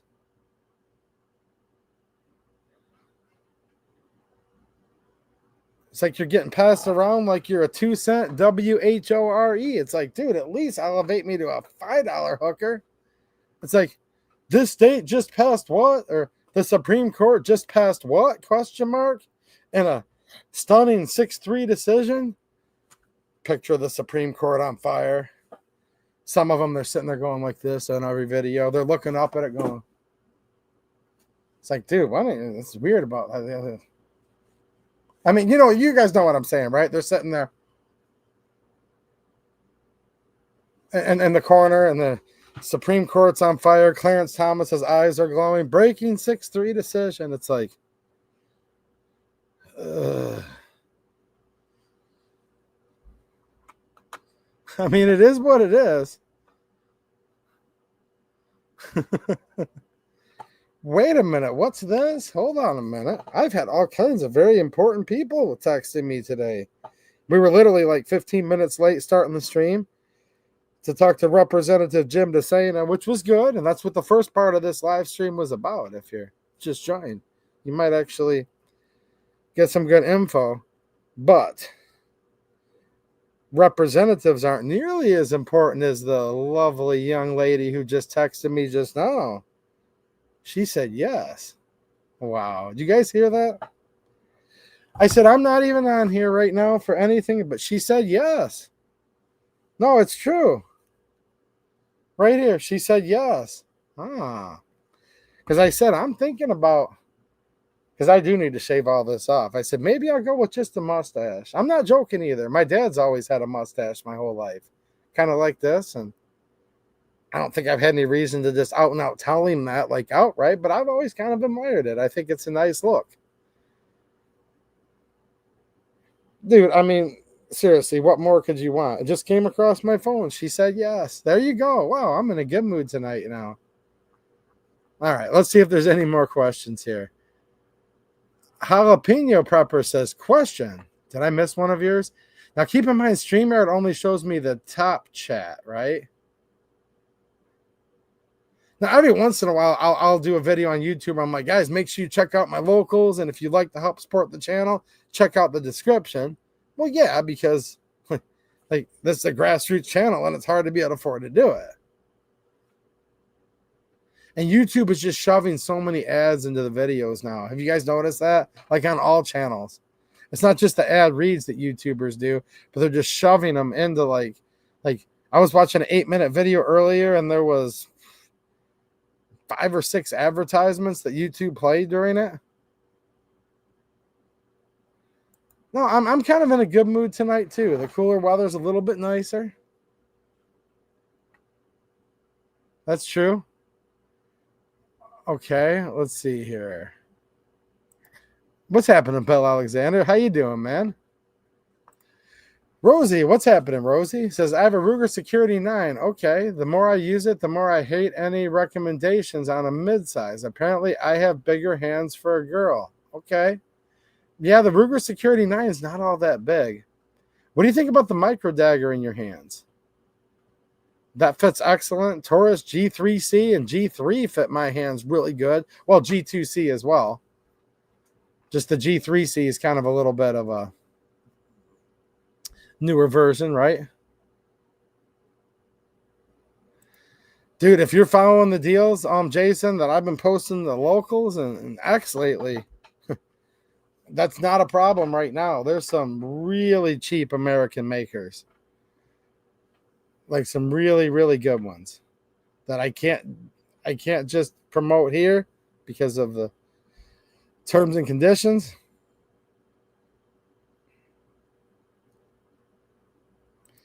Yeah, look at this channel, Mateo. Not that it really matters. Since July 4th, this channel's lost about 40, 50 subscribers. Yeah. This channel loses subscribers whenever it's but that's the thing though. A few people did say they were unsubscribing because I didn't do enough ad reads. So maybe I need to start. Yeah, man, some of these scholarly channels, DLD. Has anyone else ever heard of this? You know what I mean, DLD. Come on, dude. Come on, man. We know each other well enough by now. You're a smart guy. The Supreme Court, it's usually like on fire or there's like a big like thunderstorm over the top of it. Now, I don't like to speak for other people, but DLD After Dark, I've always had a lot of respect for this guy because first of all, he knows a lot of stuff. He knows what's going on. Sometimes all he can do is give you the little wink, but first of all, he's smart and he's legit. So shout out to you for being very smart and being legit, DLD. Which is true. There's a bunch of Marines in the chat tonight. Look at this. Andre Godley Cooper says, Semper Fi, Marine. Well, look, man, I'm not a Marine, but I know we got Mateo in here as a Marine. Bill Alexander's a Marine. Shout out, guys. So you know what I'm talking about, dude. I mean, it's like he's nice, but he's not so nice. Like, it's just hard to explain. I've known a few people that were in the Marine Corps, and it's just, I don't know how else to even explain it, but you guys know what I'm talking about. A lot of you have had family and friends that are in the Marines. There's just something about those guys where you're nice, but not exactly nice.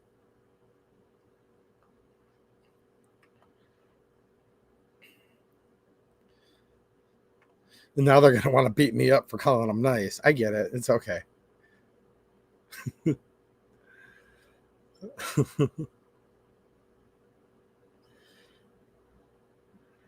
Dude, somebody did this whole thing to me. They said 2A EDU. This is nuts. Mateo Remember says, I actually literally had to go and do a deep dive. I'm gonna take one last look for some actual questions, and then I'm going to jump off here. So this all started a while ago, where I saw that, Patrick, by the way. I saw that. Uh-huh. But look, here's the thing. Somebody said 2A EDU. It's $1 a sub. And I said, huh, yeah, right. He said $1 a sub when? Because I was sitting there at this time, I had probably, well, if it was in the past, I probably had more subscribers than I do now. But I don't know. I can't remember how many I had at the time. Probably 70,000. And I'm like, since when? Like, when do I get the 70,000, right? Like, is it 70,000 once? Do I get it like once a year? Every day? That'd be, I mean, wow, if I made 70,000 a day, that wouldn't be too bad. That'd be some extra pocket change just to throw in the old truck center console. I'm like, well, hold on a minute. If I got $70,000 once, that would be like a major game changer. Duh. And I'm like, what do you mean it's $1 a sub? I'm like, this is ludicrous. I've never gotten like what do you get? Once a month, once a year? You guys know what I'm talking about? He's like, no, dude, it's $1 a sub. And this guy couldn't, I'm going to be very politely. He couldn't stroll together a coherent thought. All he kept on kind of repeating is, he's like, well, it's $1 a sub. And I'm like, dude, I don't make $1 a sub. I never made it as a one-time lump sum. When people subscribe to the channel, I don't get any money for that at all. Not even a penny, not even a millionth of a penny. Channel members, absolutely. Super chats, absolutely. Local supporter, yeah. Using my links, which are on locals and X, no money out of your pocket. You're also a financial supporter. Patreon. So yeah, people have generously sponsored this channel, just like regular people, but there's never been one penny, not a millionth of a penny, that I've ever gotten for a sub. Now, I'll even get some ad revenue sometimes when it's not yellow dollar signed.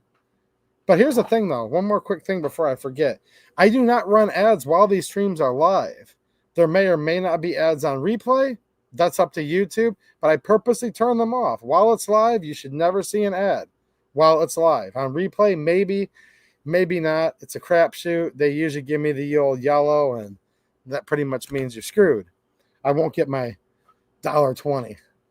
Well, you guys saw, you're lucky if you make $4 or $5 in ad revenue on a video, the way it is, at least with this size of a channel. So I'm going through looking here. I'm like, dude, I don't even get a scintilla. What's this buck a sub? Couldn't explain it to me. I'm like, whatever. But he was adamant. He goes, no, it's $1 a sub. So I start researching the topic. And this goes back to what a couple viewers have talked about tonight. I think it was Space Gat was bringing up something about people buying subs. So I start researching, and I'm like, how much do you get paid per sub on YouTube and all this stuff? Even though I knew you didn't, I'm wondering where this rumor comes from, right? So I'm searching and searching, and nothing's really coming up. There's people in all these forums, not in the gun community, just generally speaking, being like, I want to be a YouTuber. How much you get paid for subs? And immediately all the people that have had a channel are on the dump. No, dude, they don't pay you a penny for subs. If you get monetized, you could get paid for ads and then viewer support or sponsorships, all these different ways. Okay. Like, I already knew the answer, but where's this rumor coming from? And I'm not getting anywhere. And finally, I thought to myself, nope, I'm going to type it in exactly the way it was worded to me. And I typed into Google, is YouTube $1 per sub? And then immediately I started getting this plethora of results. Like, I didn't even know this stuff existed. Buy YouTube subs, $1 a piece, and all these things that were coming my way. And for whoever's listening, working at YouTube, I'm not promoting this. I know this is against your terms of service. I'm calling out people that do this. But all these services are out there, and literally, like, they'll say, like, these are legit subs and real human subs and all this weird marketing, and it came down to where they generally cost about $1 a piece. Whereas I thought this person was trying to convince me that, like, I must be making $1 per sub. And I was like, well, what's the frequency and all that? Like I said earlier, but at the end of the day, no, they just were doing a very poor job communicating the fact that that's apparently the going rate on the market. That's what people pay for those. What's up, YT Sparty? Says more subs, more your channel is pushed to others. That's part of it. Also, click through rate for impressions, average view duration, all of that type of stuff. So there's a lot to it. Ooh, DLD says, oh my goodness, I'm 1,000 there then. I know, man. I'm thinking like maybe MC, Michigan Conservative, might be watching on replay. DLD's in here live. Some of you guys with channels are like, dude, $1 a sub. I wish I made. No. You don't make. What I realized, and again, it was this real weird way of finding this out. That's what people pay for them. They pay $1 a sub. And I'm like, oh.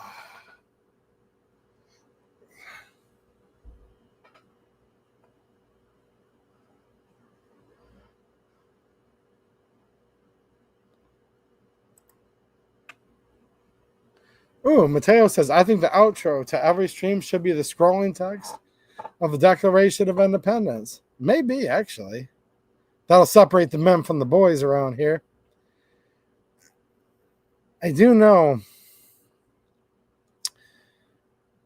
there's several reasons, policy reasons on YouTube, all kinds of reasons behind the scenes. I don't want to bore you guys with the details right now, but I've been doing most of my gun content on other platforms, but I think I'm going to start bringing it back here just due to other reasons.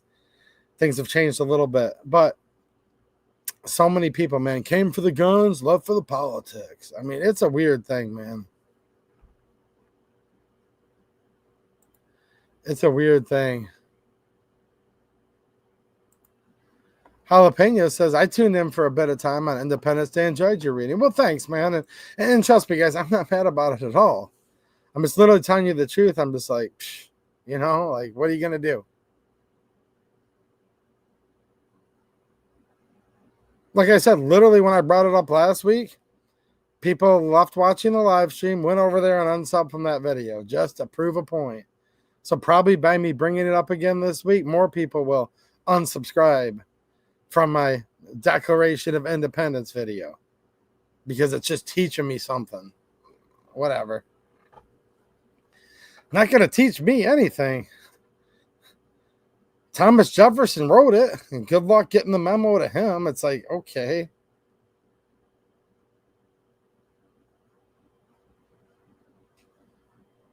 Yeah, when they're not safe for advertisement, but they put their ads in, and then they collect all the money. Dude, every time. Breaking 6-3 Supreme Court decision. It's like, dude, and it's still the Bruin decision every time to this day. I have no hate, though. I just don't watch. You know what I mean? I don't even remember the name of the channel, guys. I have no idea what the name of this channel is. Well, you're welcome, DLD. I always have nice things to say about you, even behind your back, I do. No, I'm actually serious. I was talking to somebody on the phone about YouTubers the other day. And they said, is this one legit? Is that one legit? And I was like, I don't know. And then your name came up. I'm like, no, he's definitely legit. He's legit. He's a good one. Ooh. There we go. Jane Locke, you have a fly in the chat too. U.S. Air Force. Oh, man. Uh-oh, guys. We've got a fly in the chat. I'm trying to think of how sarcastic I should be to Jane right now, because here's the thing, man. You'd think I could sit here to myself and I could be real sarcastic with her, but the thing is, in real life, she'll haul off and cuff you one. I snuck up on her one time. Did I ever tell you guys this story? It's true. We were walking in Lansing, and I'm coming up from behind. And I'm like, hey, and she, I mean, dude, if it wasn't for the beard, I think I just went like this. And her right hook just barely glazed. Luckily, I have cat-like reflexes. But, oh, man, if it was any of you guys, trust me, this channel was able to take what? If it was any of the rest of you watching, you would have been on the ground with one of her punches. I'm just being serious. Even I couldn't withstand more than one or two. But no, man, like she was ready to, she almost decked me. I snuck, it is my fault. I did sneak. I come up behind her, I'm like, Jane. And she's like, oh, I mean, it was just like, doof. If I wasn't so tough, I might have gotten knocked out, but I didn't. Look, a lot of people said they don't like the Declaration of Independence, but nobody ever said this channel wasn't tough. Right, Jane? Jalapeno says, I love my old S&W 3906 and 6906 models. Okay. I'm not as familiar with those, but I have a couple Hungarian guns that are kind of like a high power / 5906 hybrid. Oh man, I wish we weren't on YouTube. I could show them to you.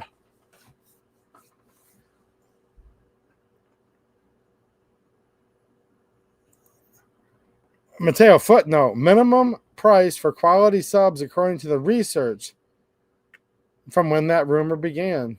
Yeah, basically. Yeah. Ain't that the truth, Bill? Dude, my boss was a Marine for like a decade once. We're friends today, man. Me and him are cool today, but there were a few times not so much.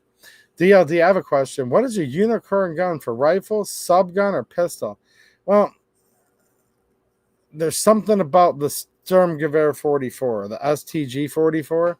I did get to shoot one from the late great Richard Hoffman, otherwise known as the Hoff. I got to shoot his real deal Sturmgewehr, like original, full auto, and it was just as cool as what I thought it would be. Now, here's the thing, though. Is it a rifle or is it a pistol? Because some were the Sturmgewehr, which in, Storm rifle, okay? But then they had to change it to the MP44 because their Führer said, I don't want you developing a rifle. I want you to develop a machine pistol. So they actually changed the name of it. So that actually counts as all of the above. And I did get to shoot one, and I never, ever thought I'd be able to shoot one. And I did. Now, hold on a minute here. I have another super sticker from Patrick Patback Fellers. Well, thanks, man. I appreciate the support. And I think he did come through. I do think he came through and said that I should go with the mustache. What do you guys think? What do you guys think? My daughter said yes, actually. Harry Grimley came for the gun, stayed for the politics. Wow. That's nice. I knew I always liked you, Harry. Well, there she is. There's my girl, Lori DeVries. How you doing, Lori? She's another good old Michigan girl. She says they'll change their minds when things start hitting home for them. That's yours. Ain't that the truth? No, she's right. Ain't that the truth?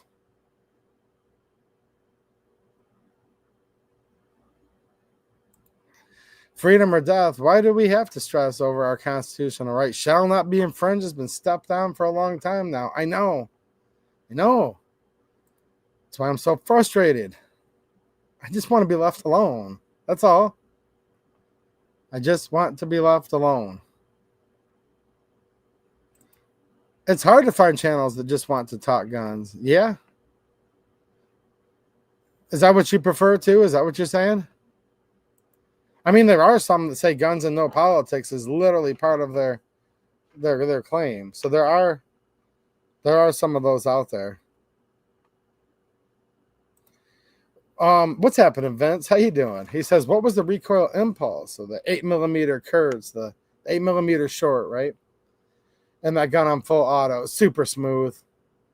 Man, there's something about those German World War II guns because I got to shoot the Hoffs, Sturmgewehr, STG 44. Oh, just, dude, smooth, soft as a baby's butt. I mean, just. I mean, like smooth. And if you think smooth, even probably nicer than that. But there's actually one that's even a little bit smoother, which it should be because it's a pistol round. I got to shoot my friend Chris from Marksman TV channel. I got to shoot his MP40. And there's YouTube shorts of both of these on this channel, by the way. Me shooting the STG 44 and me shooting the MP40. Dude, that MP40, I think I said it right in the short. Dude, that's just like running grandma's sewing machine. I mean, that MP40 submachine gun, 9mm Luger.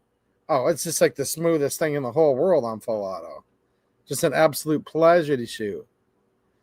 Tommy gun is one of the most choppiest, kind of hardest hitting, roughest submachine guns to shoot, in my opinion. Not exactly smooth. I wouldn't say like, I mean, I would do it again. It's nothing like that bad either. It's just, it's kind of just a little bit choppy feeling. It's just a weird experience.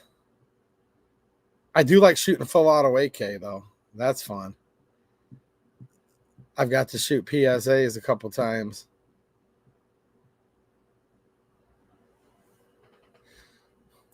What's happening, Randy Smith? How's it going, man? He says yes. It might be a nice. I just want to have a nice, professional, respectable look. You know what I mean? R.I.P. to the Hoff. What a nice guy, man. Kind of a rowdy old fella, right, DLD? Man, he was a hellion too, though. But man, what a nice guy. Really, really nice guy. Didn't know him super well. Probably not as well as some of you, but I did at the one event down in Georgia. I got to sit down and actually talk to the man for a time. I would say probably, it doesn't sound that long, but it is kind of long if you look at with how busy stuff is. But probably spent about an hour talking to him face to face. Him going over his Uzis. He was such an expert on Uzis that sometimes they'd still have to call him. They still have to call him from Israel to ask him questions about Uzis. He had his Katsar Uzi, which was his own kind of like intermediate size. Just a wealth of knowledge on machine guns generally, as you can say, especially the Uzi, but also many others. FN machine gun, all kinds of stuff. And yeah, I will say I'm very fortunate that I was able to spend an hour actually probably just essentially one-on-one just talking to the guy about guns, and then also got to hear just some of his stories about life, like stories of where he sent ATF agents packing and get off my land like the old-fashioned way kind of deal, and they did. But yeah, what a guy, man. Really cool dude. Not necessarily a nice guy. Back to that again, a little feisty, but yet really nice too. You know what I mean? What the hell do you want? Type of guy. Oh man, I'd be honored to talk. Oh yeah, let's talk. Here, shoot my guns, use my ammo. You know, that type of guy. And I think some of you know exactly what I'm talking about. What the heck do you want, pipsqueak? Oh well, sir, it's an honor to meet you. I'd like to maybe look at your sturm. Get your ass over here if you want to look at it. Oh wow. All right, now I'll tell you all about it. Here's boxes of ammo. Shoot my ammo. Blah blah. You know what I'm saying, right? Super nice guy. And I'm talking about Richard Hoffman, otherwise known as the Hoff. And I don't know if his YouTube channel is still up or not, but he's no longer with us anymore. He did pass away, 2 years now? Mike H. Anyone that doesn't appreciate the declaration's ignorant. I don't know, dude. I mean, shout out to the 5906. Heck yeah, man. All right, let me take one last little dip at the old comment section here. Grease gun, I wish. I'd like to shoot a grease gun. I haven't had the chance. Jane Locke says, I have a G3C. It's okay, but she likes her PT709 silhouette better because it fits my hand better, but my favorite is my Tang Foglio TA90, which I have shot as well, and it is a nice pistol for sure. I was just thinking, I just want to look professional when I go to, you guys know what I'm saying. Right now I have a pretty professional look when I go to do business and do estimates and stuff. I thought maybe, because it's getting hard to wear the mask. I just thought just the regular.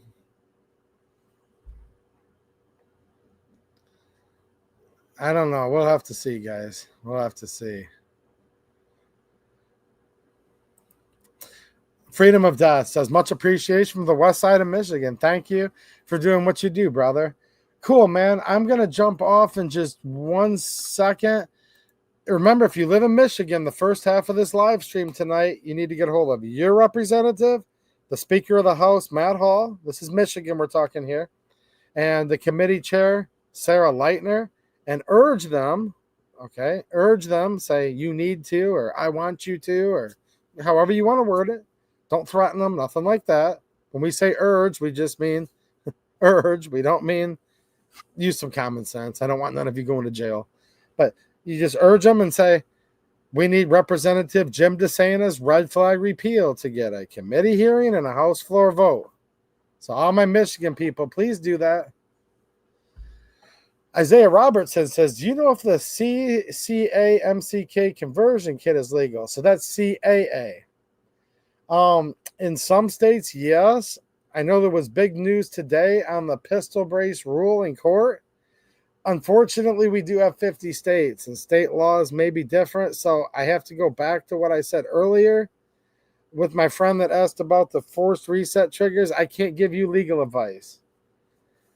I think that, in my opinion, they probably are legal in some places, but in other places, they may not be at all.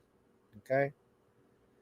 So I know that's probably not the answer you want, but since we are on the internet right now, that's just how it has to be. I don't give legal advice, and I'd have to tell you I don't know. Okay? But it depends where you're at. And I saw some information came out on today that I have to dig into it a little further. So I'm not reporting on it here necessarily, but I saw a little blurb that the pistol brace rule has now officially been set aside, I believe, but I haven't researched it enough. So just kind of take that for what it's worth. But it hasn't been enforced for quite some time. I don't know that it ever was. Again, I just can't give legal advice because there probably are some states out there where it is either illegal or they consider it to be an NFA item. See, so that's kind of the other part too. Is something illegal or do they believe it needs a tax stamp? Some states have weird ways of looking at this stuff. Mike H., I'm in North Carolina. Nice state, dude. Dude, I've spent some time in the North Carolina mountains, and it's one of the most beautiful places I've ever been to. So, man, nice place. He says, nice state. And I know every place doesn't look exactly the same in North Carolina. I'll just say this, stereotypically, I remember one of the prettiest places I've ever been to being in the state of North Carolina. He says, going to call Michigan anyways. Well, thank you. Hey, by the way, guys, if y'all from North Carolina or South Carolina or Georgia or Minnesota, Harry, right? Minnesota, you guys can call Michigan too if you don't mind. You know, we wouldn't mind. Lori DeVries will be calling. Jane Locke will be calling. Come on, guys, give into the peer pressure. Rosie's calling. All the good-looking women are calling is what I'm trying to say here. You know what I mean?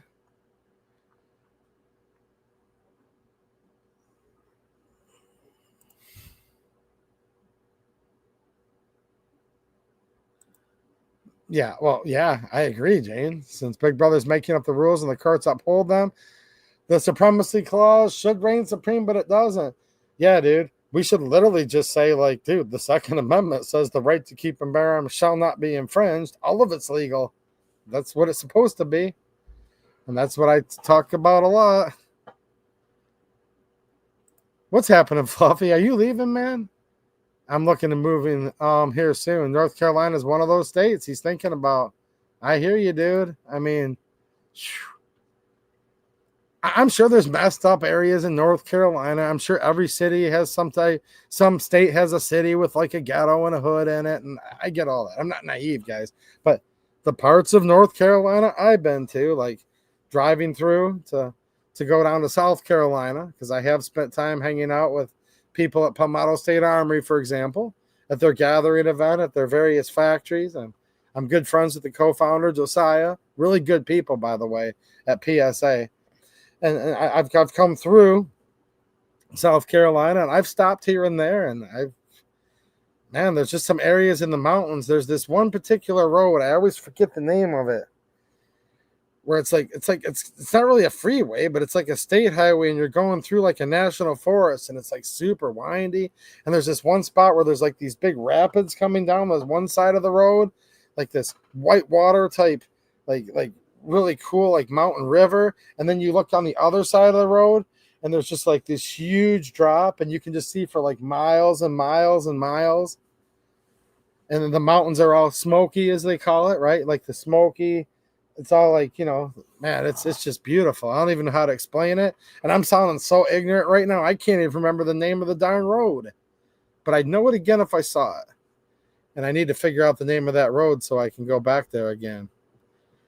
But it's not too far outside of like, Tennessee, North Carolina area, I think. And you guys that live there can make fun of me all day, dude. I'm going to say it ahead of time. Like totally a tourist, right?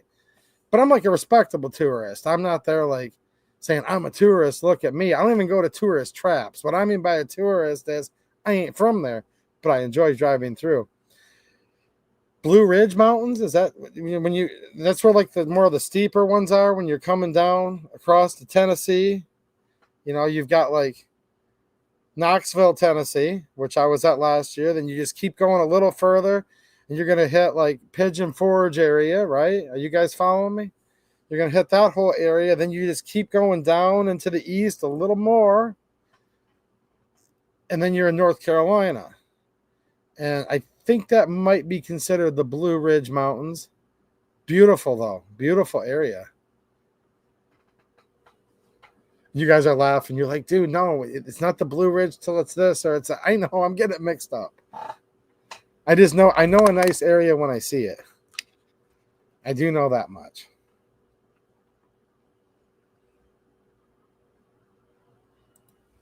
Of course, Daryl, they just want control. Yep. Power corrupts, and absolute power corrupts. Absolutely. See, some of you guys know it way better than I do. Fluffy's name in a small town, it sounds like, of Mooresville. Mike H, I'm minutes from Bragg. Okay, Fort Bragg, right? I've not been there either, but I know a lot of people have. Served there, right? Okay, Patrick was born on Fort Bragg. Jane says, I like North Carolina, Tennessee, and Arkansas. I've never been to the good old Arkansas before, but North Carolina is a beautiful area. Dennis K, Blue Ridge Parkway. Dude, I think is that what that's called? It's a spot where it's like, it's government property, right? Is it state land or federal property? It might be a national forest there, actually. But there's these little spots where it's like winding, the road's winding through. There's an Indian reservation on the one side of it. Does that clear it up for anybody? Maybe there's Indian reservations all over there. I don't know. The one part of it, there's an Indian reservation area. Like the whole town is all like, when I say Indian, I mean Native American Indian, not Indian. Indian's getting a whole new name now in this country, new meaning. But there's an Indian reservation, a bunch of Indians right near there, the one side of it. And then you like go in and it's like you're just in like this whole new world, and then you wind around and around, and then you just kind of like drive out of it. If you've been where I'm talking about, you know what I mean, right? But there's spots where you can just like pull off on the side of the road, and they'll just be like real simple little parking spots, where they'll line it up where you can pull off and you can just sit there and look. And it's like, man, I wish I didn't like actually have a job and need to make money, because you could probably just sit there for days and just kind of just look. You know what I mean? And I really liked that one spot where there was like this, it's all like this when you drive through this whole, it's just this special area, right? And it may be Blue Ridge Parkway is probably what I'm talking about. And there's this super scenic lookout over here. But then like just on the other side of the road, there's like this river, and it's literally like something you'd see in a movie where it's just like rapids and all these rocks sticking up, and it's like crazy looking. And maybe it's because it had just rained like crazy. Maybe the water doesn't always look that way. I don't know. I live right by Lake Erie, and it looks different. The tributaries to Lake Erie can look totally different whether it just stormed the day before or not, right? Mike H says, yep, Blue Ridge. Yep, Appalachian or Appalachia if you're from down there, right?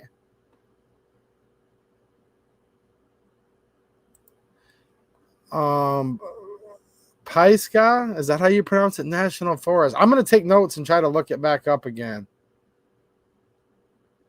Blue Ridge Parkway turns into Skyline Drive and runs north and south. I think it might be the Blue Ridge Parkway. New River Gorge, maybe. I'm not from around there. I wanted to figure out how to like take notes of where I was at. I just didn't know exactly where I was. If you go back, I'm not tasking any of you to do this, but before I jump off here, if you go back long enough on my YouTube channel, it's from about a year ago or so. I took pictures of some of the scenic overlooks in North Carolina, and I did post it here on YouTube. But again, I don't know where it's at. Sounds like a lot of you guys are from that area. I'll have to let you guys know when I'm heading south next, and maybe we can hang out. I know they're like two totally different states, obviously, so that's not what I'm getting at. But do any of you North Carolina people like to go to South Carolina? I know there is a little bit of a I don't want to call it competition. I don't even want to call it animosity, but there's a bit of that. I have noticed that down there, which I totally get, right? Because it's like Michigan and Ohio, there can be some friction, which I get all of that, trust me. But I've noticed some people from North Carolina I've met are kind of like, nah, dude, don't like South Carolina. And then I met a few people from South Carolina. They're like, dude, no, I don't do North Carolina. Like, they kind of don't like it. But then most of the people do like, But anyways, I'll be going to South Carolina hopefully in the spring to go to the PSA The Gathering event. Maybe some of you guys that it sounds like are from North Carolina, maybe you guys want to head down to South Carolina and we can all hang out. And I only say that because it's only like one state over. But I think North Carolina is a lot prettier state to drive through. I mean, maybe some of the ocean's better in South Carolina than North. I don't know. That might be a debate too. I don't know. They're both nice looking states, but I kind of think the mountains are a little bit nicer in North Carolina. And then that very easternly part of Tennessee.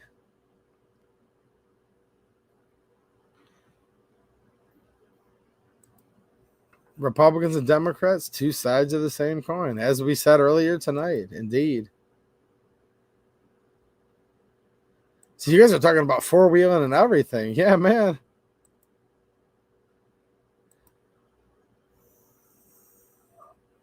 Yeah, if one of you guys get time later, I know you won't be able to tell. There's no way, is there? That picture that I posted on YouTube. I'll try to find that picture again. Maybe you guys can tell from the picture where I was. 'Cause I know this sounds totally stupid. Here's what happened. Let me back up. So and I'm going to leave you with this. So there's the way Google Maps gets you from Michigan to, in this case, we were heading to South Carolina, then further down to Georgia. And it, kind of tells you the best route to get there. Well, we're going through.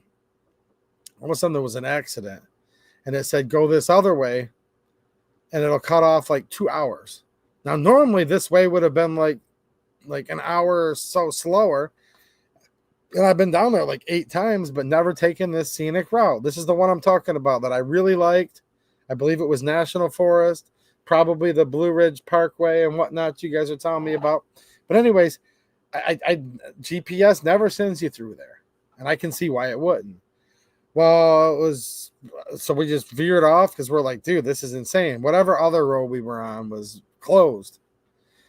Well, the cool thing about it is this was a curse, but ended up being a big blessing. Everyone else started getting routed through there, and you were only able to go like 15 miles an hour. And my friend was driving, so I got to enjoy that whole section. I think it was near Asheville. South of Boone, Asheville is west. This was not that far from there. I think we're talking about the same place. Dude, everyone was forced, whether they wanted to or not, to drive like 15, 25. Maybe you get up to 35 miles an hour at the very most. But a lot of it was like real slow. So we were forced to drive that slow. And I just got to sit there in the truck this whole time. I'm just looking down. I'm looking around. I'm like, wow, look at that. Wow, look at those animals. Look at those rapids. That's a river there. Oh, cool. Then you kind of lose the river for a minute. Then I look over and I'm like, whoa, because I'm kind of afraid of heights. I mean, I'll admit, you kind of look and you're like, ooh, don't look down. You know what I mean? And it was kind of amazing, man. One of the nicest places I've ever been to. And it was by sheer accident.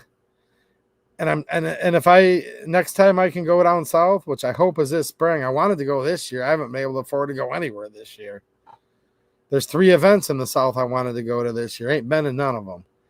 But hopefully I can get the money up by next March to head down to the PSA event in South Carolina. And I will drive an extra hour to make sure I drive through there.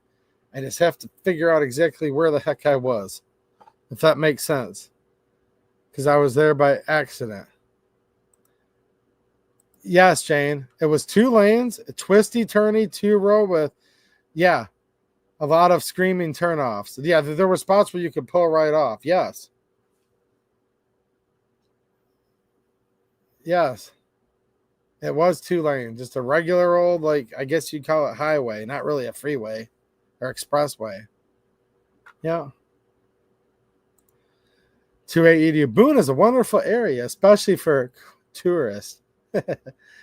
I've been to the Daniel Boone National Forest. I pulled off on the side of the freeway where there were memorials to him. So yes.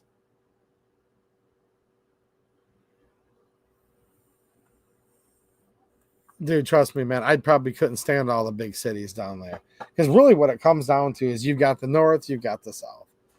But culturally, really, you've got rural and you've got city folk, really, at the same time. That's really what it comes down to. Trust me, I don't get along in big cities in the north. I don't get along in big cities in the south. Dude, I love Columbia, South Carolina-ish, but actually don't like it either. Like, I like to go there because the PSA is there. And it's really cool seeing their facilities. And there's some awesome people that work there. So that part of it's cool. But the city of Columbia, South Carolina itself, you can have it.